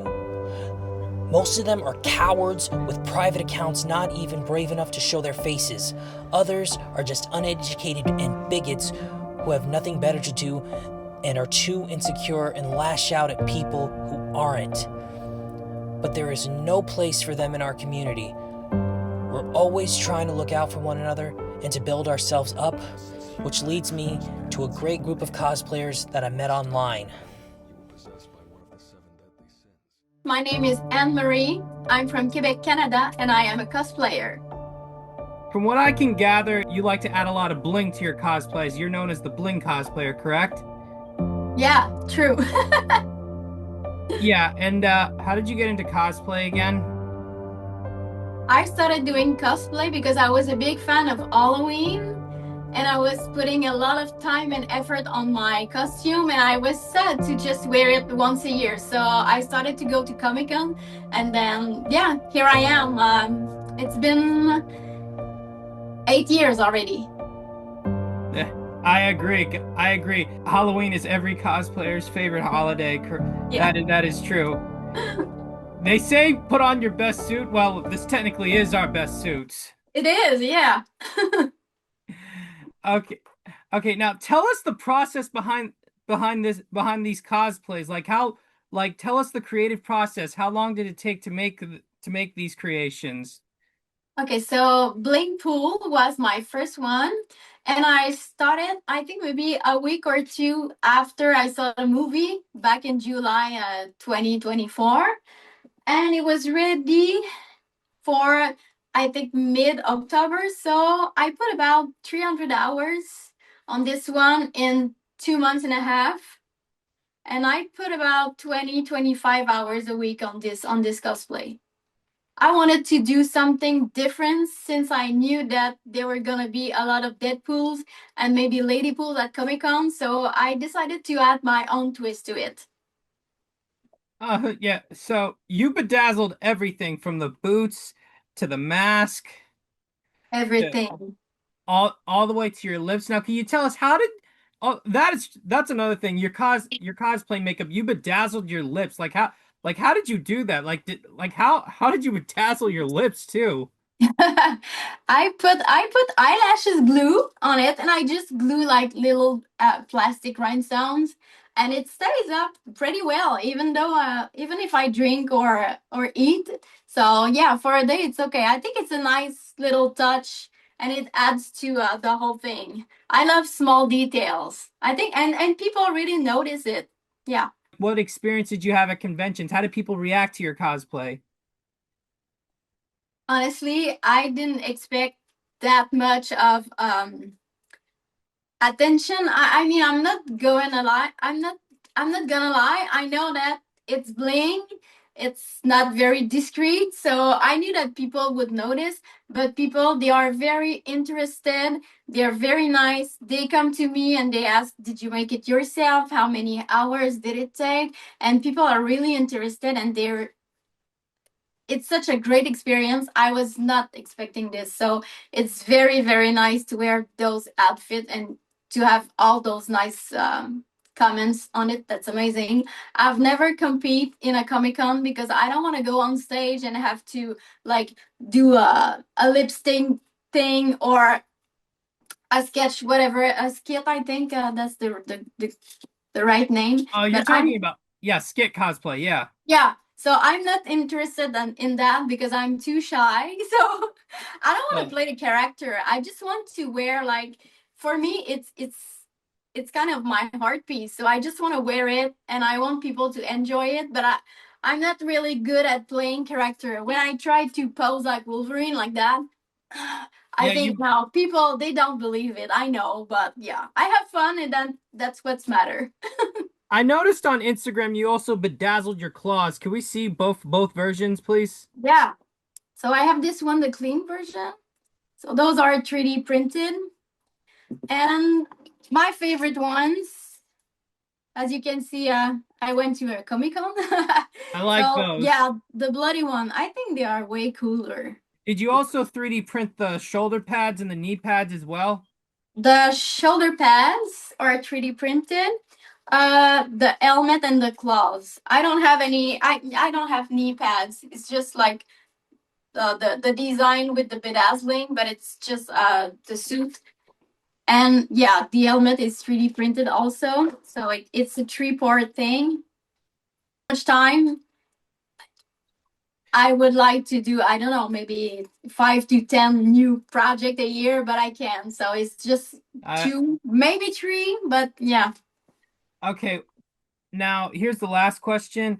What advice do you have for future cosplayers to come? Because I want this documentary to also inspire the next generation of cosplayers.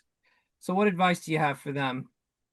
I think it's just to have fun and to do whatever you want regarding of what people may think.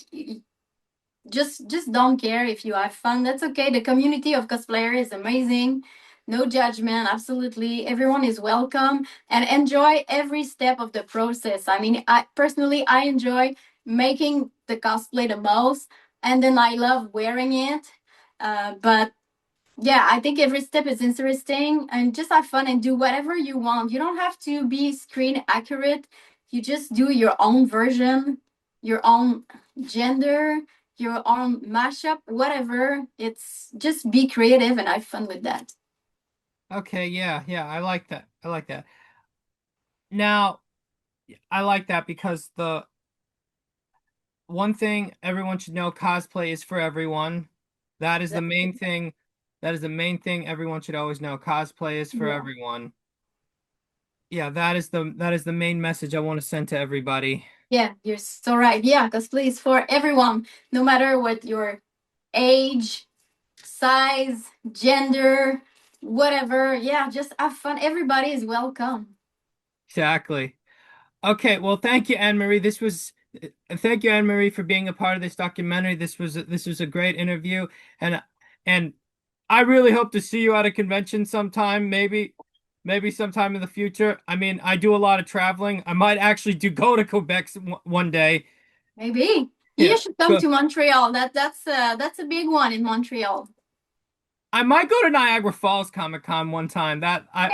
Yeah, that I really like that convention. All right, it was good. All right, thank you for doing this. I appreciate this.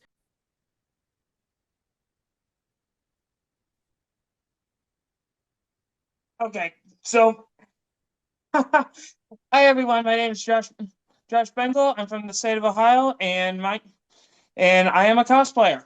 Now, tell me about these helmets right here. I've noticed you got multiple helmets. Apparently, I got at least 8. I double checked my helmet count today. I used to have 7, but I actually have 8, and I got 2, 4. Yeah, I got 7 shown right here. Right. Yeah. Could you? Yeah, I also see a Black Panther one in the background. Is that because of the whole tiger? Is that because it's the whole tiger mantra? Yeah, so originally I even posted this on my Instagram, explaining the whole helmet situation. Originally it was meant to be a ripoff of Black Panther. It was meant to be a parody of him, in the earlier days that I created.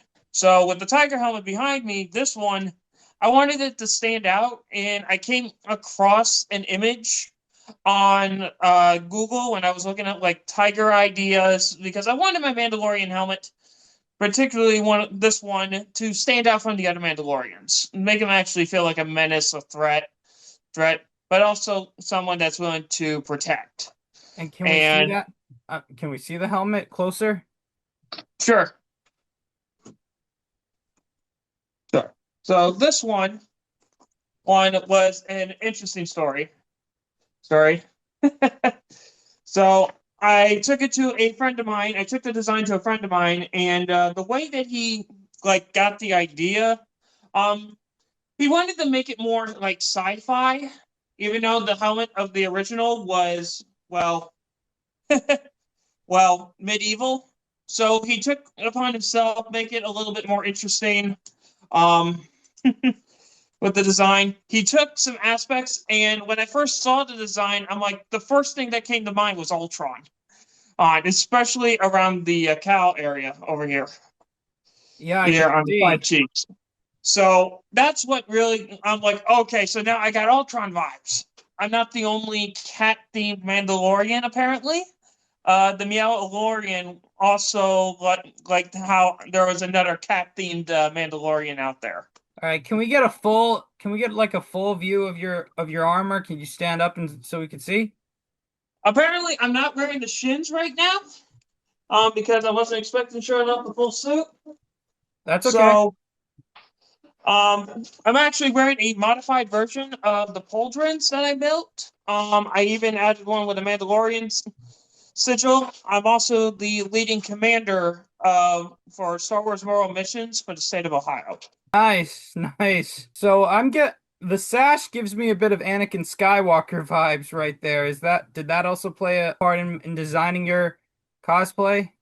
It's part of it because the way that I had it, because even without this, some of my earlier suits that I built, particularly the first one, I didn't know like how to cover the shoulder blades. I really like how like the Jedi, some of them have the cloth over the shoulders and the pauldrons for their Clone Wars armor. So I'm like, I wanted to do something like that, but with Mandalorian. So I did have an idea from Tar Vizsla, the first Mandalorian Jedi, and I looked at some ideas, and I saw some others doing like it, and so I'm like, okay, why not go with something like that? I think it honestly turned out a lot better. It did, Better yeah. with it. So Yeah, I know. Yeah, I know a Mandalorian group would be happy to have you. yep. In fact, I'm part of two Mandalorian groups. I'm part of the Mandalorian Shroud, which was the first group that I joined. And as I stated before, I'm the commander of Ohio for the state of Ohio for Star Wars Morale Missions. It's another cosplay group. So that's my second group that I'm part of. Okay. And okay, now what would you say is a hardship that you face as a cosplayer? Gathering the materials and budget. Because when I first started making my first suit, that one was a bit of a challenge because at the time I only had this. This was the first helmet. I thought I'd bring it into the interview. This was the first helmet that I had. It was like less than $20. It was a mask. And I'm like, okay. This had to be like a bit of a challenge. The first suit was a budget of was like under $50. I had shoulder pads on, and I'm like, okay, what can I do to make this a little bit better? So I was looking at Mandalorian templates. The first one that I tried or tested with cardboard and duct tape, which is what this is made out of, and I'm like, okay, let's test it out and see what I can do. So tell me, there is one more question. What advice would you give to future cosplayers to come when they're coming into the community? When they're coming into the community, always strategize and have a plan. For me, it was like I was trying to find my footing on TikTok back in 2020. It's actually where we met. Hmm? We met through TikTok. Yeah. Yeah.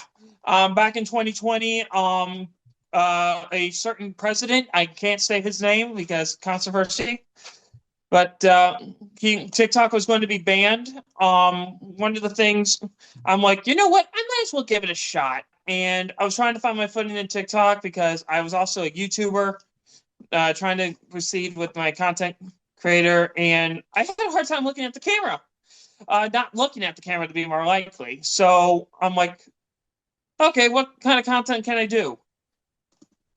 Mandalorian content. Because at the time, I wanted to build a Mandalorian armor, or at least build an Iron Man suit or something, and wanted to entertain. So I'm like, hey, this fits perfectly.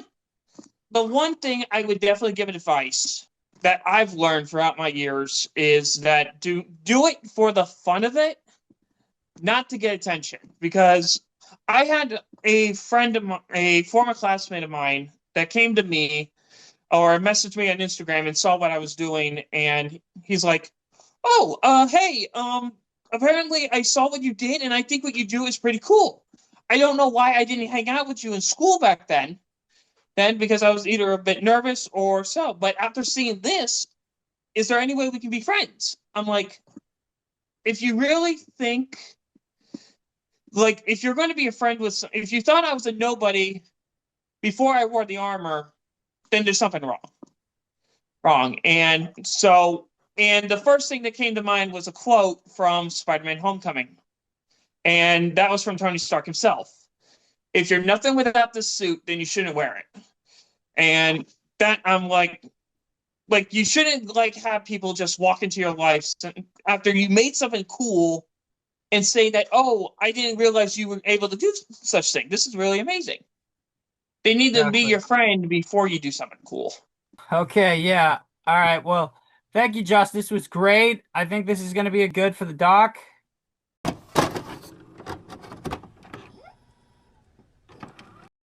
Scott is probably the luckiest cosplayer I have ever met because there is nothing more beautiful than cosplaying with your family. I mean, not only is he a cosplayer, but he's also a firefighter. He's a true American hero in and out of cosplay. Alright, we're filming now. Is everybody ready? Yeah. Alright, here we go. Hello, I'm Scott. On Instagram, I'm known as Cosplaying Dad. With me is Lucy. Hi. JC. Luke. And Jack. Hi. And I'm a cosplayer, and my kids are cosplayers. So we started cosplaying, about 11 years ago. We went to the first Salt Lake Fan X, and Lucy dressed as Black Widow. We had a real good time. After that, we thought, you know what, this is a lot of fun. I also want to dress up. So the next year I went as Gambit. Lucy went as a Spider-Girl, I think, right? And after that, it just sort of ballooned. We started doing a lot of group cosplays, and it just kind of kept going from there. We've been X-Men, we've been the Avengers, we've done Harry Potter. So today we have one of the X-Men, we have Cyclops, we have Mario back here. Wave to us, Mario. You're not Mario. And we have a couple of, we have a Ravenclaw and a Hufflepuff here, and Anakin Skywalker. So we kind of have a lot of these group cosplays. These are a little bit of the wide range that we have here. We just kind of get our ideas from whatever we're into at the time. Last year we did Mario. Well, a couple of the kids did Mario because the Mario movie had come out, and they were really excited about that. So we had a Mario group. We've done Harry Potter before. That's been a really popular one for us. We've done that one a few times. X-Men, when X-Men 97 came out, we kind of revitalized X-Men Force, and of course Star Wars has always been very popular for that. Most of our techniques are just kind of simple stuff. We either buy it or we kind of create it on the fly. We are not craftsmen by any stretch. We don't sew. We work in spray paint. It's probably the biggest medium we work in, but we get a little creative here and there. So some of the events that we like to attend, we've attended FanX every year. They've held it here in Salt Lake City, Utah, which is where we're from, Utah. And we've also done some other little events. The local minor league baseball team, Salt Lake Beast, has done Star Wars night, and we got dressed up in all our Star Wars costumes. Everybody had Star Wars one, and we went to that. Turns out it was hot to go to a baseball game dressed like this, right, guys? Yeah. It was a little warm, but we've done different parties and other events. Harry Potter's been a real popular one. I think we've probably done that one the most. But I think one of the things we really like about it is it gives us a chance to be creative together. It gives us a chance to do stuff as a family, so kind of creates a sense of camaraderie and fun. So, what do you guys think about cosplaying? It's fun. I like it. It's real fun. Okay. I get to be a silly little guy for We it. buy Yep. souvenirs. Oh yes, souvenirs. So yeah, coming up, I think we're gonna do for this next year's Fan X. We're gonna do a little bit of Disney. We're gonna do some Avengers and TBD. So we'll see what we decide. We'll figure it out. Disney. So, well, thanks for interviewing us, and everybody have a good day. Bye. My name is Satyendra Banerjee. I'm from Elizabeth City, North Carolina, and I am a cosplayer. Okay, Satyendra is actually a cosplayer I know better than anyone else, which should be a good thing considering he's my little brother. That is correct. Tell me in your own words, how how both cosplay and Wonka has benefited your life? Well, you know, it's certainly sparked my imagination. It's gotten me to experience a lot of things I never thought I was going to experience, especially with going to conventions and you know, meeting a lot of people that have impacted my life. I've yet, at the time of this recording, have yet to meet anybody that was influenced by Wonka at some of these conventions, even though I know that they you know, plenty of the cast members from the original '71 movie have been attending those conventions, but not the ones that I've attended to. So, you know, it's a very, very special thing, you know, especially like because I'm also a filmmaker, and I know Wonka has also influenced my films as well. In fact, you know, if you pay attention to some of the short films I've directed, not all, but some of them, there's a couple of Wonka references here and there. You know, it's my favorite movie of all time. You know, I came dressed like this. I know you remember I came dressed like this when the prequel came out. So. Oh yes, I remember that. Yes, it's a very, very, very special thing. Are you a part of any Wonka groups online that you're proud to mention or would like to discuss? I am actually. I'm a part of 3 at the moment. One of them I'm not really active in, but 2 of them I'm pretty active. The first one is Wonka Fanatics, which is run by a very, very talented and wonderful Wonka fanatic, a wonderful Wonka fan by the name of Nicholas Franklin. He is even very friendly with people who were associated with the film. In fact, some of the members of the group were people that worked on the film, like Paris Benham and Julie Dongpole, and Rusty Goff, who played one of the Oompa Loompas. I'm also part of Wonkaholics, and that one is also very, very, very special group. They are specifically interested in, their group is specialized specifically in the 1971 film, which is great. It's my favorite movie of all time. And then the one that I'm not very active in, but starting to become active in, is one that's, you know, just got a simple name called Willy Wonka and the Chocolate Factory Fan Group. All of these are on Facebook, and they are very, very active in this community of people with pure imagination. They are just very, very, very, very outgoing, very lovely people. And actually one person, he also cosplays as Wonka and does a very, very fine job at it. There's plenty of people.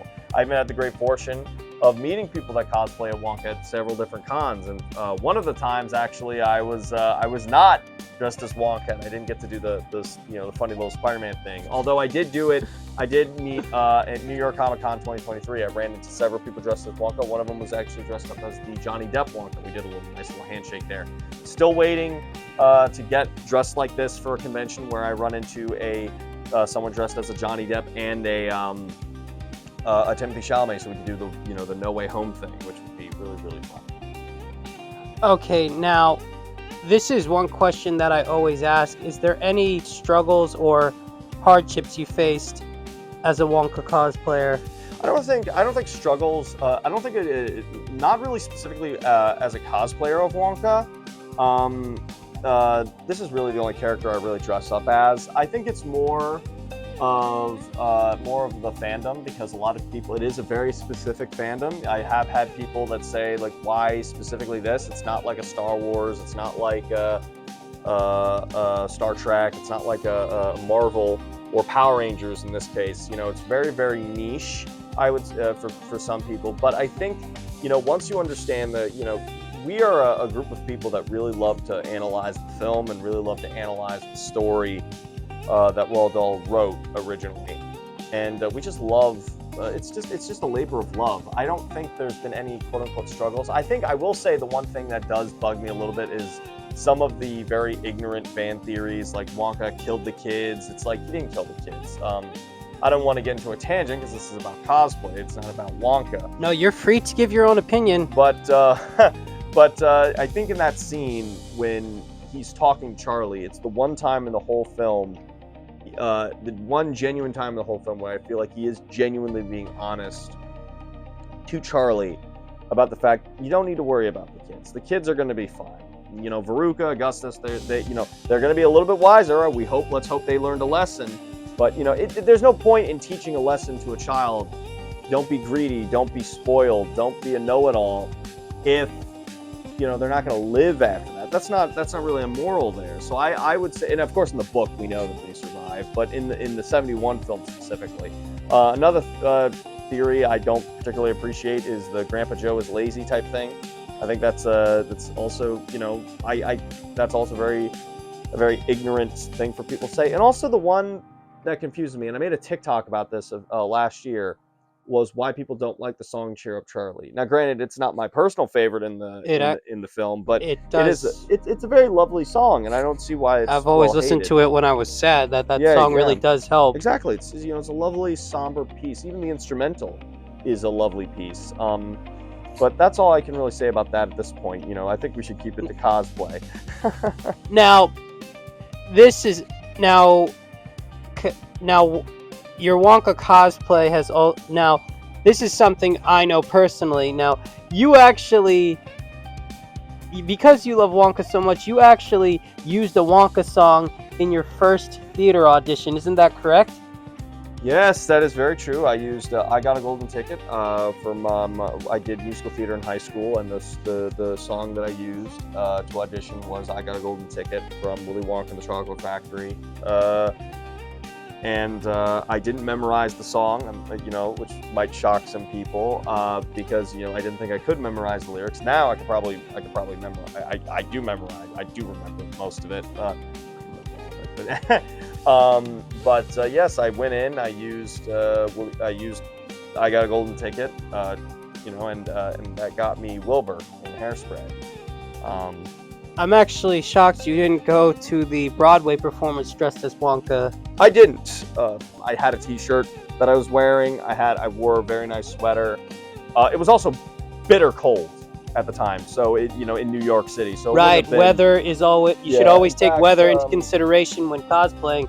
In fact, last week I almost got heat stroke wearing my Captain America cosplay. That during my interview with Nelson. That is true, and this right here. And I don't know where you keep yours, but right here is the cup from when we saw Charlie and the Chocolate. I saw it with you, Charlie and the Chocolate Factory on Broadway. In fact, and quite ironically and very nicely, in the order that my cups are stacked up there, you can get some B-roll of that later on, of the cups of Broadway shows that I have seen, 5 of them, you know, Tuck Everlasting, Waitress, Charlie, of course, and Once on This Island and Phantom. It sits flatly in the middle, and that was not on purpose. That was just a happy accident based on the order. So I'm going to enjoy that while it lasts until I see a new Broadway show, whenever that may be. Now you've actually collected a lot of Wonka memorabilia over the years. That is true. That is is some of it over here. That is also the lifestyle of a cosplayer. Now, you arguably. Well, for what I've seen so far, you have one of the biggest Wonka collections I've seen so far. Like I said... Can you name another Wonka cosplayer that has a much bigger one? I was about to say, this is not the biggest... This is the biggest collection you see. This is peanuts compared to what I've seen online and some of the fans. Like I said, and I'll bring him up again, Nicholas Franklin has the biggest, on record, the biggest Wonka collection. He has props from the films. He has not just stuff from the 71 movie. He has stuff from the 05 film. He has stuff from the 2023 prequel. He has various different, to my knowledge, I believe he also has various different editions of the original book, possibly a first edition. I'm not sure, but I wouldn't be surprised if he did. That's Nicholas Franklin. He's not a cosplayer, not to my knowledge at least. But yeah, I believe that he has the largest collection. Oh my. But yeah.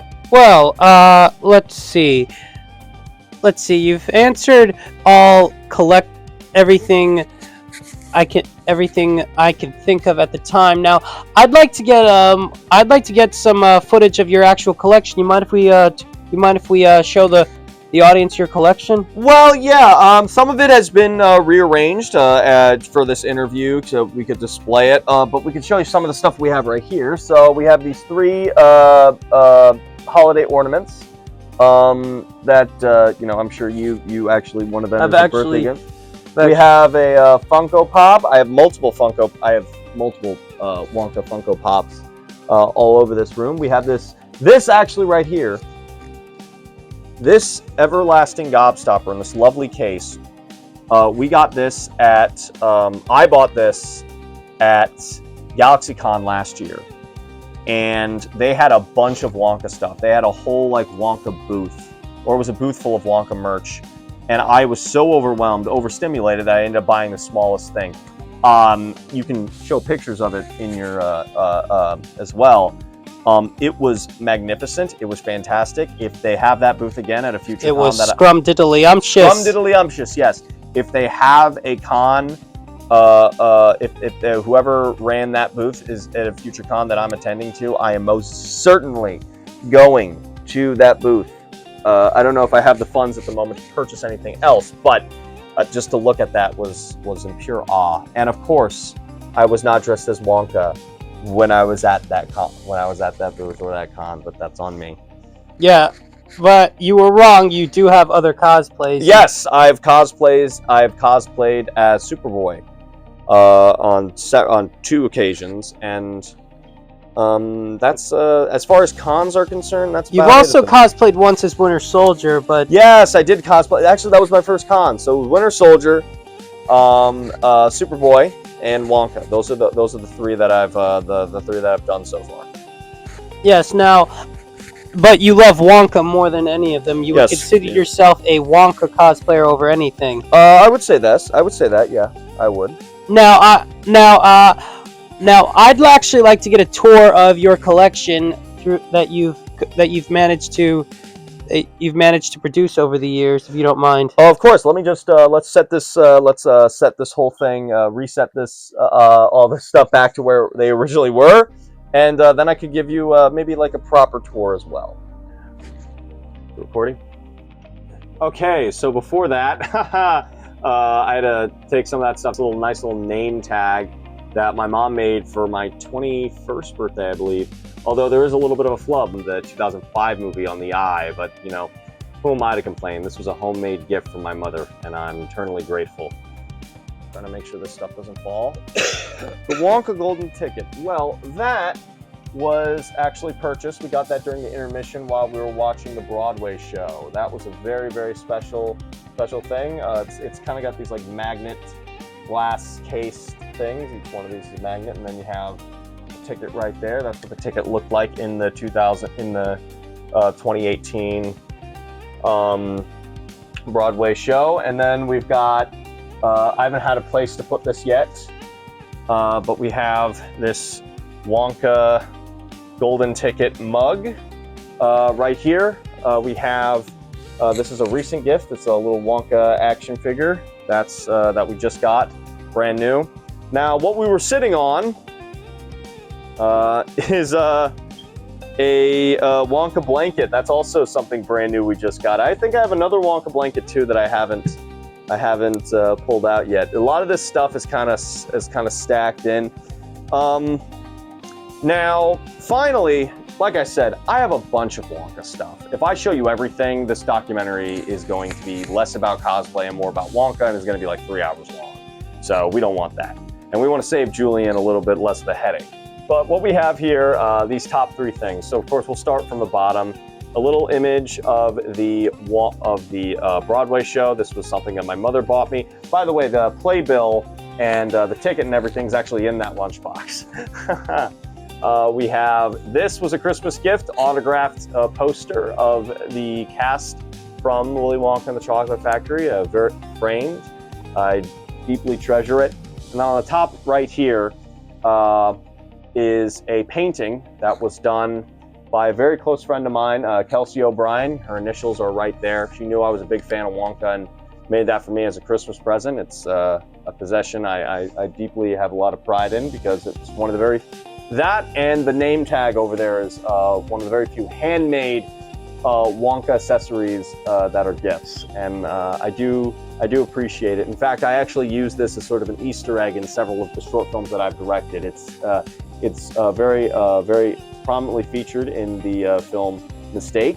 There's a little quick shot of it, and there's also it's also the blink and you miss it spot in the film The Trunk. You can see it in the background in the spot of where we filmed it. So that's kind of what we've got. Like I said, I got the 40th anniversary edition over there. I've got a golden ticket. I got a golden ticket game. I got Wonka Converse that don't fit me. I have a Wonka phone case, excuse me, that I got at GalaxyCon. I am a Wonka fanatic. We actually found that by accident. We did find that by accident. I remember that. We found that by accident at a booth. We were just strolling. Yeah, and anyway, that is sort of what I can show without having to tear the whole room apart. Well, why don't you end your interview with one of your favorite Wonka quotes? Favorite Wonka quotes? Well, I did put this on my graduation cap. That's been stored away, unfortunately, and again, I can't recall exactly where I put it. You know, you can have an image of it if you want to show it. But I used the quote, "Don't forget about the man who suddenly got everything he always wanted. He lived happily ever after." Let me finish it with something, because that would be something you would want to conclude the film with. Wonka quote, another Wonka quote I love very much is this: "We are the music makers, and we are the dreamers of dreams." And that is very true even with cosplay. We take what has been something that is a form of imagination on the page or on the screen, and we work very, very hard, whether we purchase materials or make the materials ourselves, to bring that dream to life. And I think that's something that's very, very special. Pure imagination. A very, very large sense of pure imagination comes to life with hard work, determination, and a little bit of patience. Mikhail was the youngest of the group. I've always thought of him as like my little brother from another mother. We come up with the same cosplay ideas, we even try to piggyback off our own TikToks. Same with Scott and the rest of the group. It's just a little off. What do you want me to do? Do you want me to take it apart and put it back together? No. It was just... Just what? Hey, man, I'm sorry. I didn't mean to bum you out. My name is Mikhail Rest. I cosplay as Val Zod. I'm from Arizona. And I've been cosplaying for like at least a year and a half. And I love cosplaying mostly because the community I get to meet and all the different costumes I get to see. Now, your username is Val Zod and the Green Ranger, right? Mm-hmm.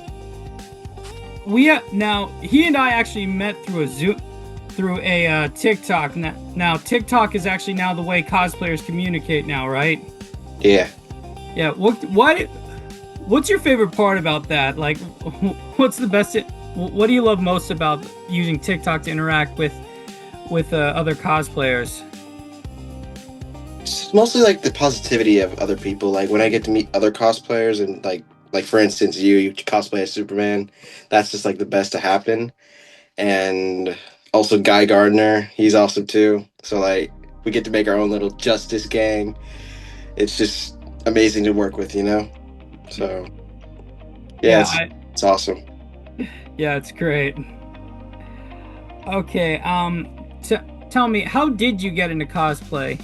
Well, as a kid, I always loved dressing up, and I didn't know cosplaying was a thing when I was a kid, so every time I'd get the chance to, I'd wear one of my costumes and use my big fantasy brain and pretend I'm a character.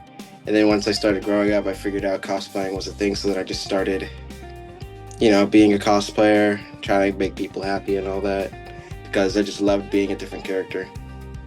So. Trust me, I know the feeling. Now, what made you choose Val Zod? Well, mostly because I could kind of relate to him in different ways. Like, he's a black version of Superman. A lot of people don't think of Superman as black. And he lost his brother. Me, I mean, I don't have a good relationship with my biological brother, so it's kind of like that in a way. So I could kind of relate to him in so many ways. And my biological parents, I barely even know them, so it's kind of like feels like I lost them. So I could kind of relate to him.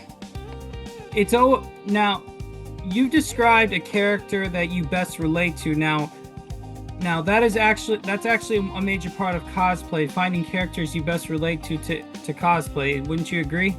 Yeah, it's like the big key point. Like if you can find a character that kind of matches your person and you cosplay them, I'd say it's like a win-win situation with them. So, yeah. Now, what would you say is your most fondest cosplay memory? Like, what do you love? What did cosplay really do for you? I'd say it just brought me out there, meeting new people ever since I started cosplaying.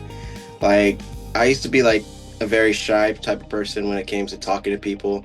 But then once I finally, took that step and did what I love to do, I started meeting new people, and I guess that healed the thing inside me because I always was a shy person and I was scared to talk to people.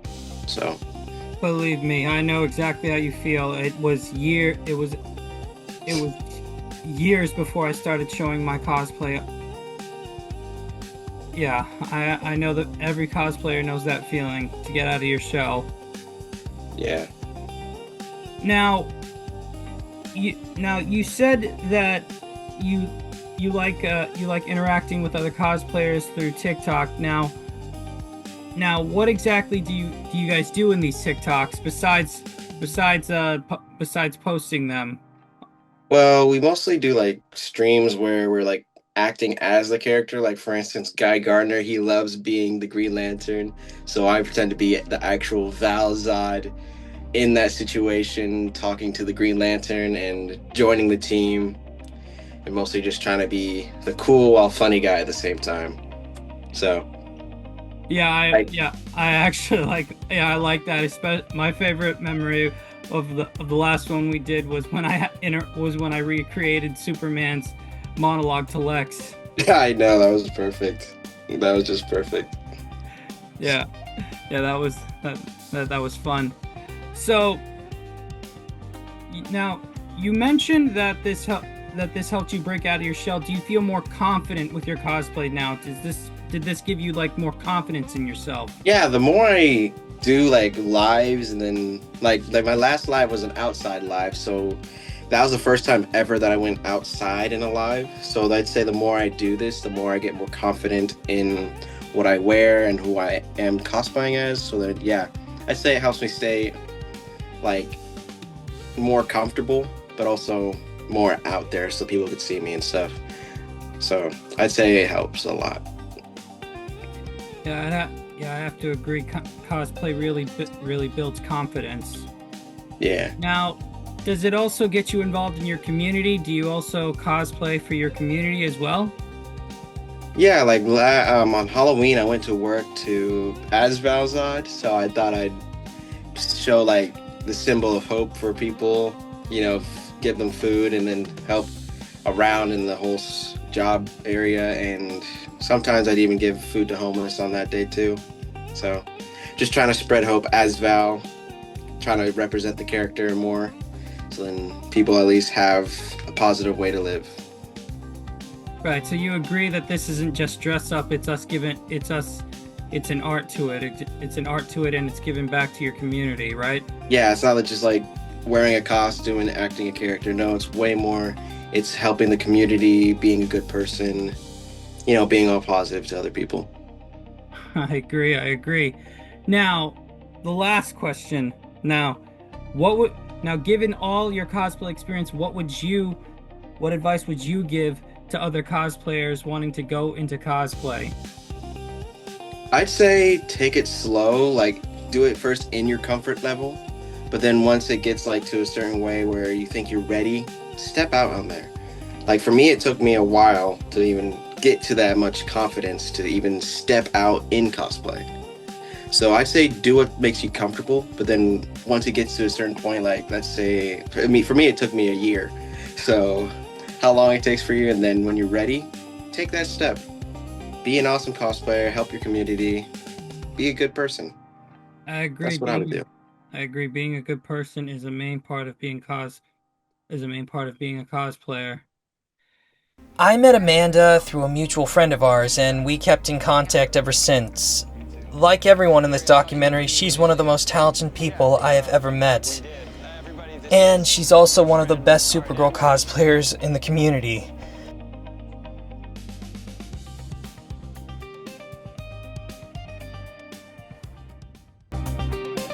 My name is Amanda King. I'm from North Carolina and I'm a cosplayer. What got me into cosplay?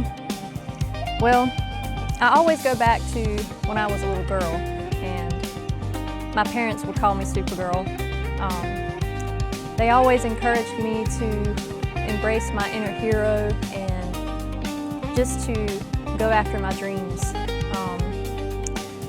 They called me Supergirl so much that I actually started believing that I was her. I would use my imagination and just be soaring through the clouds, over mountains, and I really believed in everything that she stood for. Her strength and her resilience to keep fighting for what she believed in. She was truly an inspiration to me. Plus, I always wanted to save the world when I was little. I wanted to help people and animals too, of course, as I'm a huge animal lover myself. But I just wanted to be a light, no matter where I go or what I do. And I also wanted to inspire others, especially when it came to using my gifts for music and art. I wanted to encourage others to go after their dreams, no matter how big or small. Because, you know, it takes courage to step out and do things that others aren't willing to do. And the first step is believing in yourself. And you have to trust the process from that point on. Because each and every one of us have that super side to us. We just have to listen to that still small voice on the inside and embrace our inner hero. So, but yeah, I will definitely credit becoming a cosplayer to my parents. What I love most about cosplay, it's not necessarily getting all fixed up, putting the suit on, even though having that as a point of contact does help you feel more powerful. But honestly, it's more about a mindset. You know, who are you when you're not wearing the suit? And what do you desire to bring to the world?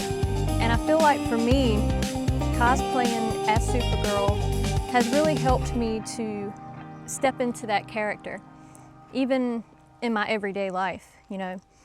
And to know that I don't have to be wearing the suit to realize that I'm super, that is something to hold on to.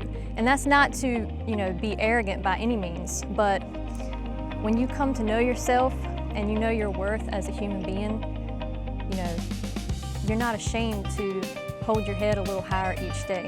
So I love that cosplay has, you know, helped me in that aspect.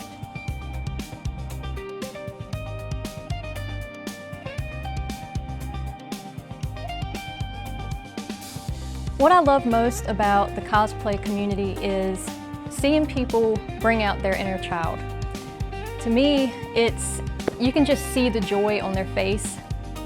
It's like they're just in their element, and I just love seeing them do what makes them happy. Knowing that I can be a part of that is something that's really special. I've also met so many wonderful people all along the way. I've gotten to know so much more about them, hearing their story.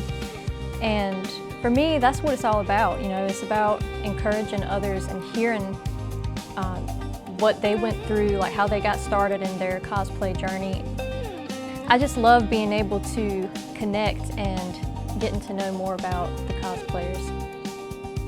I will say some of the main hardships that I've had throughout my cosplay journey were really the battles within my own mind. I had to get past all of the thoughts of, you know, what are people gonna think? Or, you know, they're gonna think you're weird or you're different. Basically, all of the negative thoughts that would try to stop me from doing what I love to do. And, you know, isn't that really the human equation? We let all of the negative thoughts that we have throughout the day try to snuff out the light and the truth of who we really are. And, you know, we have to learn to silence that voice that says, no, you can't, and embrace the voice that says, yes, I can, and I will.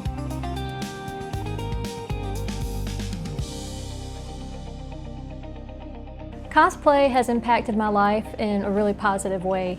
I feel like one of the biggest things it's taught me is that it's okay to be different and to express yourself without fear. When I cosplay as Supergirl, you know, I'm having to step outside of my comfort zone. And I've seen so many other people do the same thing. You know, when they go out, they wear their suits confidently out in public.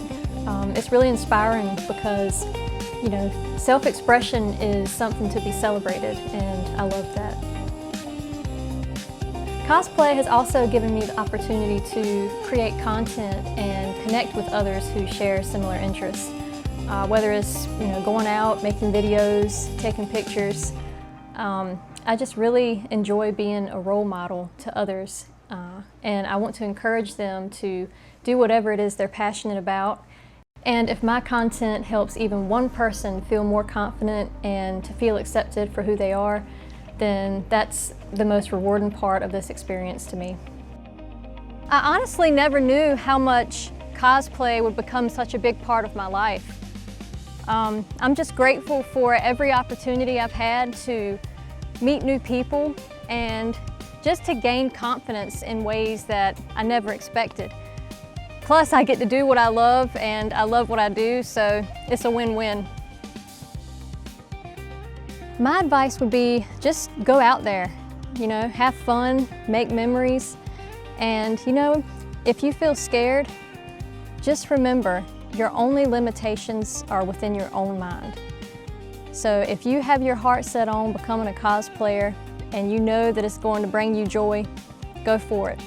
And remember, everything you desire is already within you. All you have to do is believe it.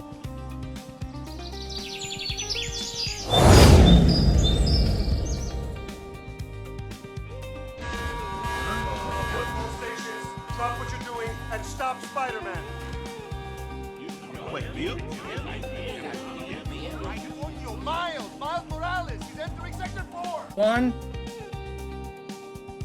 Hi, I'm Chase Saronis, aka the Mighty Morphin Chase Ranger, Super Ranger, either one. And I'm from California, Angel Grove, and I am a cosplayer.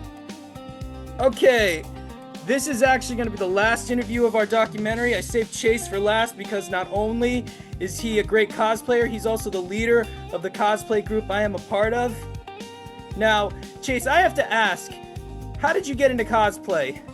Oh, it's a long story, but I started, well, it was back in the year 2014. I went to my first Comic-Con when I was not a cosplayer yet, and I saw a lot of awesome people, awesome cosplayers of all the work they've done with their suits and how like all the fans like love seeing their characters and heroes and villains. And I was like, wow, this is what I want to do. This is what I've been wanting to do for ever since I was a little boy. I've always wanted to be my favorite superhero. I wanted to be my favorite Power Ranger, and that's where it all began.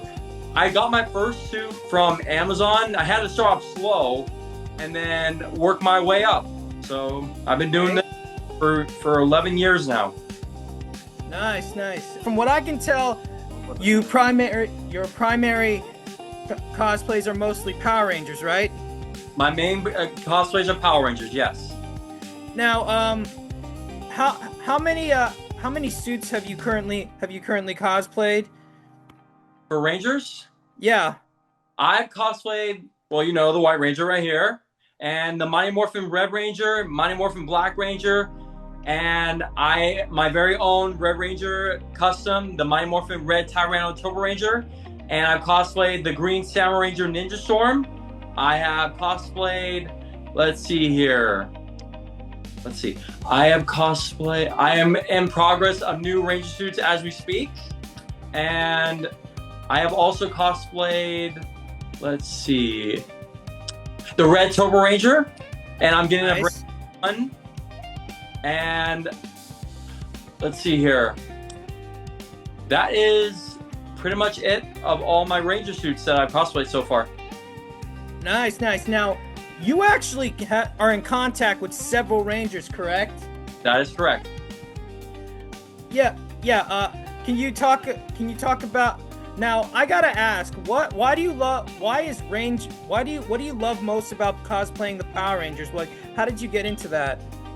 Well, ever since I was 7 years old, when I first started watching Mighty Morphin Power Rangers for the very first time, I love like how these teenagers with attitude, and I love the suit details from Mighty Morphin and all the way up to Cosmic Fury.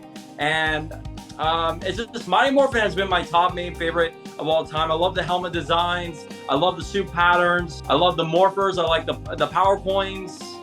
I could never stop like wanting to watch Power Rangers ever since every time I get home from school. And I had to get my homework done really fast in order for me to watch Power Rangers. My mom was like, "You're not allowed to watch Power Rangers until you're done with your homework." I'm like, "Okay." And yeah, I know what you mean. Yeah, it's just Power Rangers has been part of my life and part of my heart for a very long time. And I never thought that years from now, today, I would be buddies with Power Ranger celebrities and Legendary Rangers. Now I'm known every time when I come to a con. When Power Ranger sees me, they know who I am, and it is a huge honor. And I get fan struck every time when people are like, "Hey, it's Chase Ranger, is that?" I'm like, "Hey guys," and I just love seeing the happy faces on every fans, and especially to every cosplayers. And this is what I love doing. Yeah, that feeling when you meet a fan and that feeling on the kid's face, that's the best part about being a cosplayer. I have to agree. That's how I feel every time I put on these suits. Now, when you first started in cosplay, did you expect it to get this big, like this amazing? At first, no.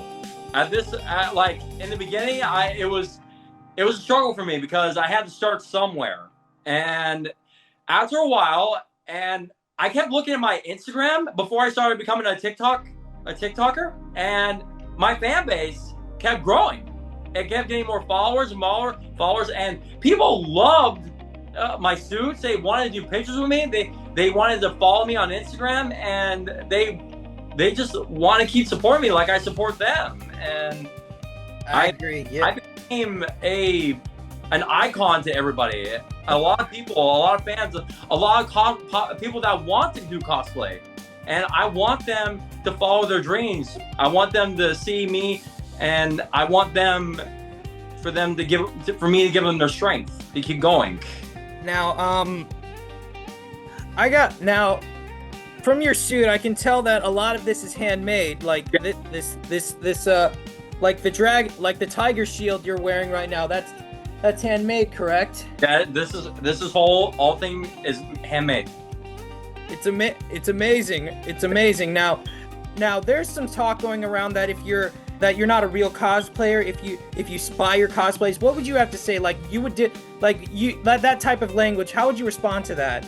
Look, even professional cosplayers buy their cosplays. They can't always make all their cosplays. I even talked to some celebrity cosplayers. They say they can't make their cosplays. They buy it from other people. But sometimes you can make your cosplays. Just do the best you can. But you don't have to be ashamed of yourself for buying cosplays.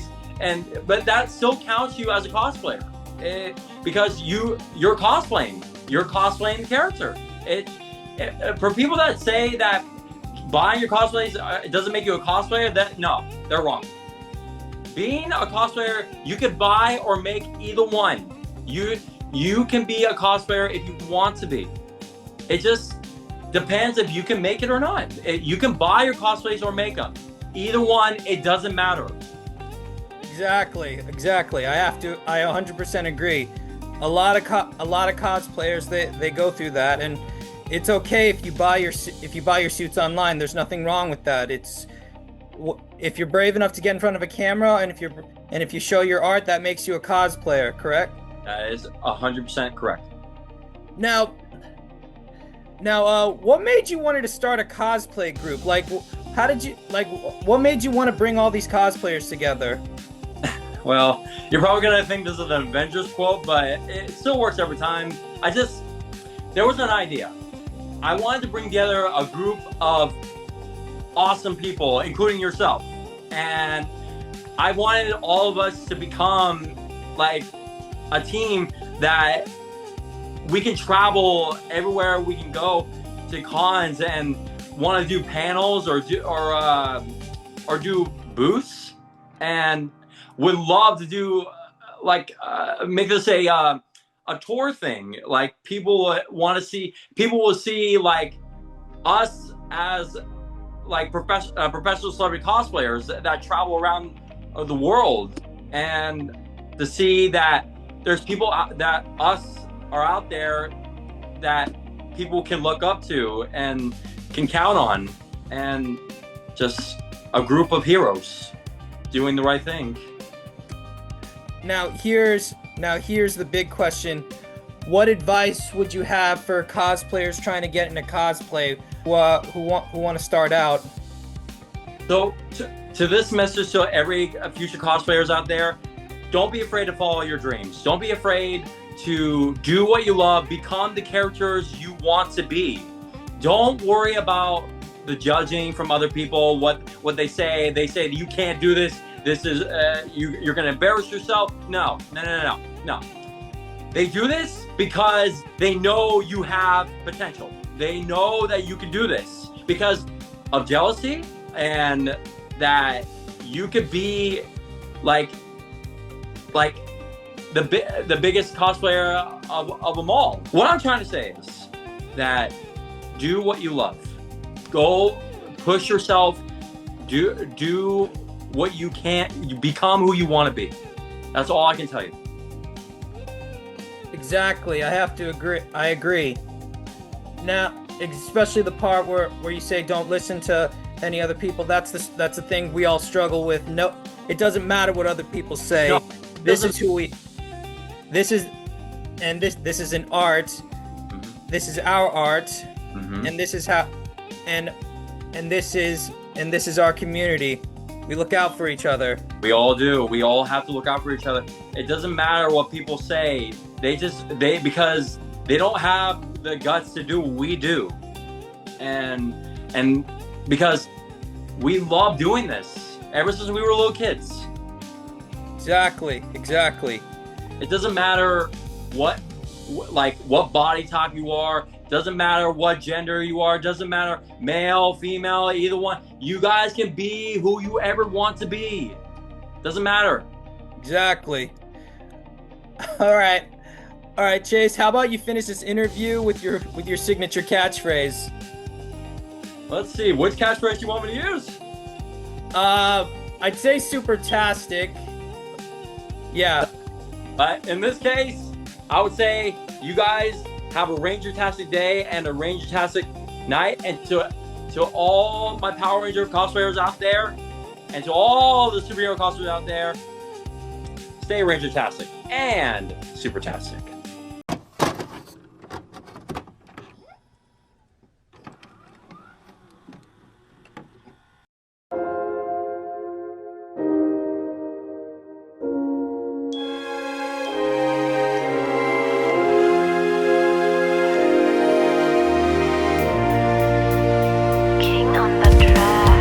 Throughout the 5 years I've been a part of the cosplay community, I have met cosplayers that have shown me so much promise and character.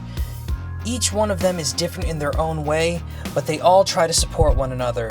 Now, it's true that every journey we have our ups and our downs and nothing's perfect, but that doesn't stop us from showing our art and our courage. We work our way to get where we are, not by our looks, not by knowing people, but by our talent and perseverance. We always try to expand our community and encourage others to join in.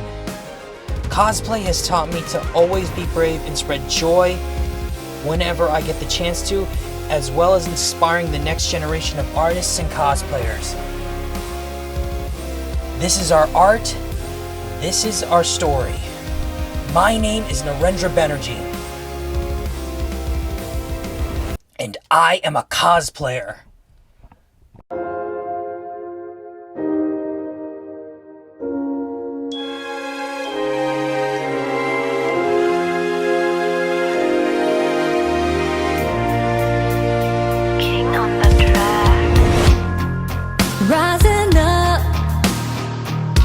can feel you again. Stronger now, ooh, than it's ever been. You were gone for a while, but now you're back to stay.